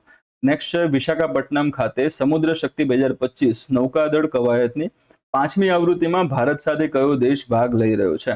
4 ઓપ્શન છે: શ્રીલંકા, થાઈલેન્ડ, ઇન્ડોનેશિયા અને મલેશિયા. જવાબ શું આવશે? સી આવશે, ઇન્ડોનેશિયા ખાતે. ઇન્ડોનેશિયા જે છે એ આવૃત્તિમાં ભાગ લઈ રહ્યો છે. કોની સાથે? તો કે ભારત સાથે, બરોબર. હવે અમુક વસ્તુ તમારા ક્વેશ્ચનમાં જ કવર થઈ ગઈ છે. આ સમુદ્ર શક્તિ જે છે એ એક્સરસાઇઝની વાત કરવામાં આવે, આજે કવાયતની વાત કરવામાં આવે તો એ કયા કયા બે દેશ વચ્ચે થાય છે? એક આપણને જવાબ મળી ગયો તો કે ભારત અને ઇન્ડોનેશિયા, આ બે દેશ વચ્ચે આ કવાયત થાય છે, એની આપણને માહિતી મળી. આ જે કવાયત જે થઈ રહી છે એ આ વખતે કયા ક્રમની કઈ આવૃત્તિ છે? તો કે 5મી આવૃત્તિ આપણને જોવા મળી રહી છે. આ કવાયત કઈ જગ્યાએ થઈ રહી છે? તો એનો પણ જવાબ ક્વેશ્ચનમાં છે. વિશાખાપટ્ટનમ. કઈ જગ્યાએ? વિશાખાપટ્ટનમ ખાતે આ જે કવાયત જે છે એ થઈ રહેલી આપણને જોવા મળે છે. ઓકે, તો 2-3 વસ્તુ તમારા ક્વેશ્ચનમાંથી અહીંયાથી સોલ્વ થઈ જાય છે. એક્સ્ટ્રામાં શું હતી? તો એ દેશની વાત હતી, ઇન્ડોનેશિયાનો ત્યાં આગળ જવાબ આ પ્રશ્નમાં આવે છે, બરાબર. તો આની વાત કરીએ, વિશાખાપટ્ટનમ છે, કઈ જગ્યાએ આવેલું છે? તો કે આંધ્રપ્રદેશમાં આવેલું છે. વિશાખાપટ્ટનમ આંધ્રપ્રદેશ છે, એ જગ્યાએ ભારતીય નૌકાદળ દ્વારા આ જે કવાયત છે એનું આયોજન કરવામાં આવ્યું હતું. અને આ જે કવાયત જે છે એનો સમયગાળો તમે જોવા જાઓ રેગ્યુલરલી તો સામાન્ય રીતે ઓક્ટોબર માસમાં યોજાય છે, બરોબર. સામાન્ય રીતે ઓક્ટોબર માસમાં આ જે કવાયત છે એ યોજાતી હોય છે. આ કવાયતના મહત્વ અને એના ઉદ્દેશ્ય વિશે વાત કરીએ તો એનું જે કવાયત છે સમુદ્ર શક્તિ, બરાબર. સમુદ્ર શક્તિ કવાયતની શરૂઆત જે છે એ ભારતની એક્ટ ઈસ્ટ પોલિસી, તમને કદાચ આઈડિયા હશે આનો, એક્ટ ઈસ્ટ પોલિસી હેઠળ વર્ષ 2018માં એની શરૂઆત કરવામાં આવી હતી, બરોબર. તો જે ભારતની એક્ટ ઈસ્ટ પોલિસી છે એના અંતર્ગત, કેમ? કારણ કે અહીંયા આ ઈસ્ટમાં જ આવેલા તમારા દેશો જોવા મળે, સાઉથ ઈસ્ટમાં તમને જોવા મળશે ઇન્ડોનેશિયા, બરોબર. તો એક્ટ ઈસ્ટ પોલિસી અંતર્ગત આ કવાયત છે એની શરૂઆત કરવામાં આવી હતી. આનું ધ્યેય શું રાખવામાં આવ્યું છે? ધ્યેય હતો બંને જે નૌકાદળો છે, ઇન્ડિયાનું અને ઇન્ડોનેશિયાનું, તો બંને જે નેવલ ફોર્સિસ છે એમના વચ્ચે ઓપરેશનલ ઇન્ટરઓપરેબિલિટી, બરોબર, એટલે કે એમ કહી શકીએ આપણે કે એમની બંને વચ્ચે સારી એવી સહકાર ક્ષમતા ત્યાં આગળ ઊભી થઈ શકે, સંકલિત જે કાર્યક્ષમતા જે છે એ ઊભી થઈ શકે, એનામાં વધારો કરી શકાય, એટલા માટે એક્સરસાઇઝ યોજવામાં આવે છે. બીજું છે કે સંરક્ષણ સહયોગને મજબૂત કરવો અને એકબીજાની જે શ્રેષ્ઠ પદ્ધતિઓ છે, જે બેસ્ટ પ્રેક્ટિસીસ છે, ઓકે, એ એકબીજા સાથે શું કરવામાં આવે? એનું આદાન પ્રદાન કરવામાં આવે. એકબીજાની જે ટેકનોલોજી છે લડવા માટેની જે અલગ અલગ પદ્ધતિઓ છે એ એકબીજા સાથે શેર કરવામાં આવે, જેથી કરીને જ્યારે જરૂર પડે ત્યારે એને ઉપયોગમાં લઈ શકાય. અને સૌથી મહત્વનું જે આમાં આવે છે પોઈન્ટ એ છે ઇન્ડો પેસિફિક જે રીજન જે છે, બરોબર, તો એમાં શાંતિ, સુરક્ષા અને સ્થિરતા જાળવવા માટેની આ સહિયારી પ્રતિબદ્ધતાને આપણે પુનઃ સ્પષ્ટ કરવામાં આવે છે અને ત્યાં આગળ એશ્યોર કરે છે. બરાબર. તો અહીંયા આગળ હવે ભાગ કોણે લીધો છે એની પણ વાત આપણે કરી લઈએ. ઇન્ડિયન નેવી જે છે એના તરફથી INS કાવારત્તી એ ભાગ લીધેલો જોવા મળે છે. ઇન્ડોનેશિયન નેવી તરફથી કોણે ભાગ લીધો હતો? તો KRI જોન લાઈ છે, એના દ્વારા આમાં ભાગ લીધેલો જોવા મળે છે. બરોબર. એમનું જે હેલિકોપ્ટર સાથેનું કોર્વેટ જે છે એના જહાજો અહીંયા આગળ ભાગ લીધો હતો. બરોબર.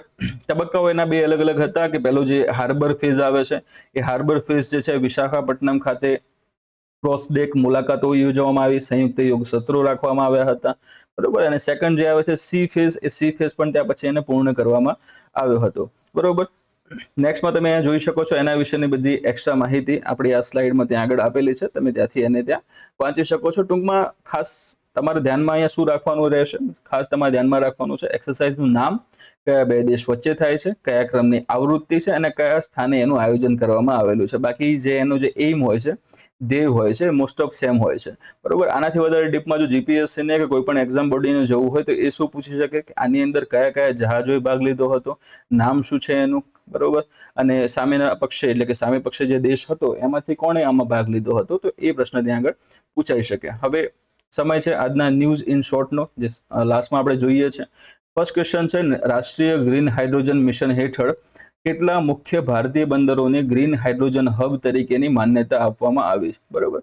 તો હમણાં તાજેતરમાં જે ન્યૂઝ જોવા મળે છે, હમણાં અઠવાડિયા 10 દિવસ પહેલાની, તો રાષ્ટ્રીય ગ્રીન હાઇડ્રોજન મિશન હેઠળ new and renewable energy ministry છે, બરોબર, મનરેગ આપણે એને કહીએ છીએ શોર્ટમાં, MNRE. ઓકે. તો નવી અને નવીનીકરણીય ઉર્જા મંત્રાલય છે એના દ્વારા 3 મુખ્ય ભારતીય બંદરોને ગ્રીન હાઇડ્રોજન હબ તરીકે ઓળખાવ્યા છે. ખાસ ધ્યાનમાં રાખજો, આવનારી પરીક્ષાઓમાં પૂછાવાની શક્યતાઓની 100% છે. બરોબર. અહીંયાથી ક્વેશ્ચન નીકળી શકે.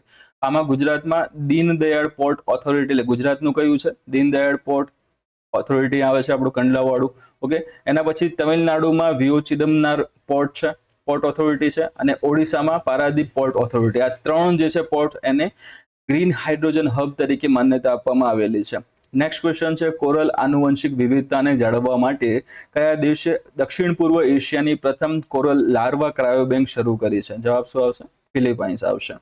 ભારત ઓસ્ટ્રેલિયા સંયુક્ત લશ્કરી કવાયત ઓસ્ટ્રા હિન્દ 2025ની 4થી આવૃત્તિ કયા શહેરમાં યોજાશે? તો એમાં જવાબ આવશે તમારો ઓસ્ટ્રેલિયાના પર્થમાં. કયા દેશે તેની સૌથી શક્તિશાળી ઇન્ટરકોન્ટિનેન્ટલ બેલિસ્ટિક મિસાઇલ ICBM હવાસોંગ 20 નું અનાવરણ કર્યું છે? તો એમાં જવાબ આવશે આપણો ઉત્તર કોરિયા. આ પણ ખાસ ધ્યાનમાં રાખજો, આ પ્રશ્ન પૂછાઈ શકે એમ છે. બરાબર. નેક્સ્ટ છે કઈ સંસ્થાએ 32,000 ફૂટની રેકોર્ડ ઊંચાઈથી મિલિટરી કોમ્બેટ પેરાશૂટ સિસ્ટમ એટલે કે MCPS નું સફળતાપૂર્વક પરીક્ષણ કર્યું? તેમાં શું આવશે આન્સર? આપણો DRDO આવશે, defence research and development organisation. Okay. Next છે કઈ કંપનીએ AI model cell to sentence scale 27B એટલે કે C2S સ્કેલ વિકસાવ્યું છે, જે કેન્સરના સંશોધનમાં મદદ કરવા માટે વ્યક્તિગત કોષોની ભાષાને ડીકોડ કરી શકે છે? તો એમાં જવાબ આવશે આપણો ગૂગલનું જે AI મોડેલ છે cell to sentence scale 27B, જેને આપણે C2S સ્કેલ તરીકે પણ ઓળખીએ છીએ, એ વિકસાવવામાં આવ્યું છે, જે 27 અબજ પેરામીટર ફાઉન્ડેશન મોડેલ છે, જે વ્યક્તિગત કોષોની ભાષાનું અર્થઘટન કરવા માટે રચાયું છે. ઓકે. ઓક્ટોબર 2025માં ભારત અને કોરિયા પ્રજાસત્તાકે તેમનો પ્રથમ દ્વિપક્ષીય નૌકાદળ અભ્યાસ, અહીંયા આ ક્વેશ્ચનને પણ ખાસ ધ્યાનમાં રાખજો. કેમ? કારણ કે ફર્સ્ટ છે એટલા માટે. ઓકે. પ્રથમ દ્વિપક્ષીય નૌકાદળ અભ્યાસ છે INROKN ક્યાં યોજ્યો હતો? તો કે ભારત અને કોરિયા પ્રજાસત્તાક વચ્ચેનો પ્રથમ દ્વિપક્ષીય નૌકાદળ અભ્યાસ છે, જેને INROKN આપણે કહીએ છીએ, નામ આપવામાં આવ્યું હતું, તે દક્ષિણ કોરિયાના બુસાન નૌકાદળ મથક ખાતે યોજાયો હતો. હવે તમે હમણાં જોયું હતું આગળ કે પેલી આપણે હવાસંઘની એમાં વાત કરી હતી, આ ક્વેશ્ચન છે.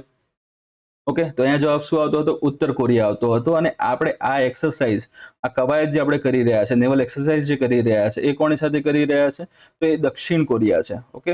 કિમ જોંગ ઉન વાળું જે કોરિયા છે એ કયું છે? ઉત્તર કોરિયા છે. અને આ જે છે એ કયું છે? રિપબ્લિક કોરિયા આપણે કહી શકીએ, એને આપણે, અથવા તો કોરિયા પ્રજાસત્તાક તરીકે એને ઓળખવામાં આવે છે. જે જગ્યાએ પ્રજાસત્તા તમને જોવા મળે છે, લોકો દ્વારા લોકશાહી તમને ત્યાં આગળ જોવા મળે છે. અને આ ઉત્તર કોરિયામાં શું છે? તો ઉત્તર કોરિયામાં તમને તાનાશાહી જોવા મળશે. ઓકે, તાનાશાહી જોવા મળે છે. અને તાનાશાહ કોણ છે? તો કે આપણા માનનીય શ્રી કિમ જોંગ ઉન છે, બરાબર. કિમ જોંગ ઉન આવશે. ઓકે, હવે આજના પ્રેક્ટિસ ક્વેશ્ચનની પણ ચર્ચા કરી લઈએ કે ભારતમાં પ્રોજેક્ટ એલિફન્ટની શરૂઆત ક્યારે કરવામાં આવેલો? બરાબર, 4 ઓપ્શન છે: 1972, 1982, 1992 અને 1998. જે પણ તમને જવાબ સાચો લાગતો હોય, A, B, C અથવા D, એ તમારે નીચે કોમેન્ટમાં જણાવવાનું રહેશે. કોમેન્ટમાં તમારે ફક્ત શું લખવાનું? A અથવા B અથવા C અથવા D તમારે ત્યાં જણાવવાનું છે. એના આધારે જો તમારો જવાબ સાચો હશે તો એની આગળ જે હાર્ટનો જે ઓપ્શન આવે છે એ મારા દ્વારા ક્લિક કરી દેવામાં આવશે, એટલે કે લાઇક કરી દેવામાં આવશે. જો લાઇક તમને જોવા મળે તો તમારો જવાબ સાચો છે.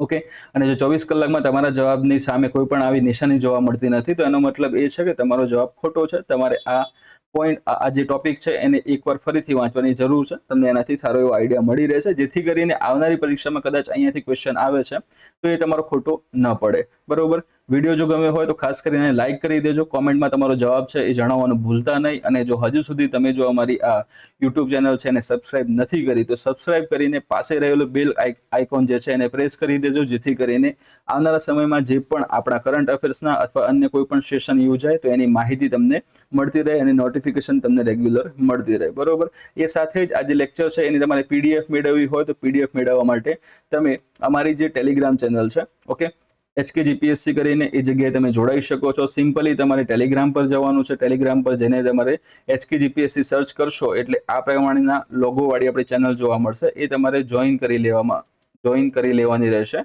અને એમાં તમને અહીં આગળ જે આપણે સેશન યોજાયો છે એની PDF અને આ સેશનની લિંક બંને ત્યાં આગળ એક સાથે ત્યાં મળી રહેશે.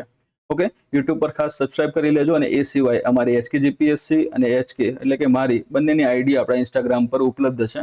તમે ત્યાં આગળ પણ અમારી સાથે જોડાઈ શકો છો. ખાસ કરીને ટેલિગ્રામ અને યુટ્યુબ પર અમારી એક્ટિવિટી થોડી વધારે છે, એટલે તમે અહીં આગળ જોડાઓ એ વધારે સાનુકૂળ રહેશે. ઓકે, મળી હવે નેક્સ્ટ સેશનમાં. ત્યાં સુધી જય હિન્દ, જય ભારત.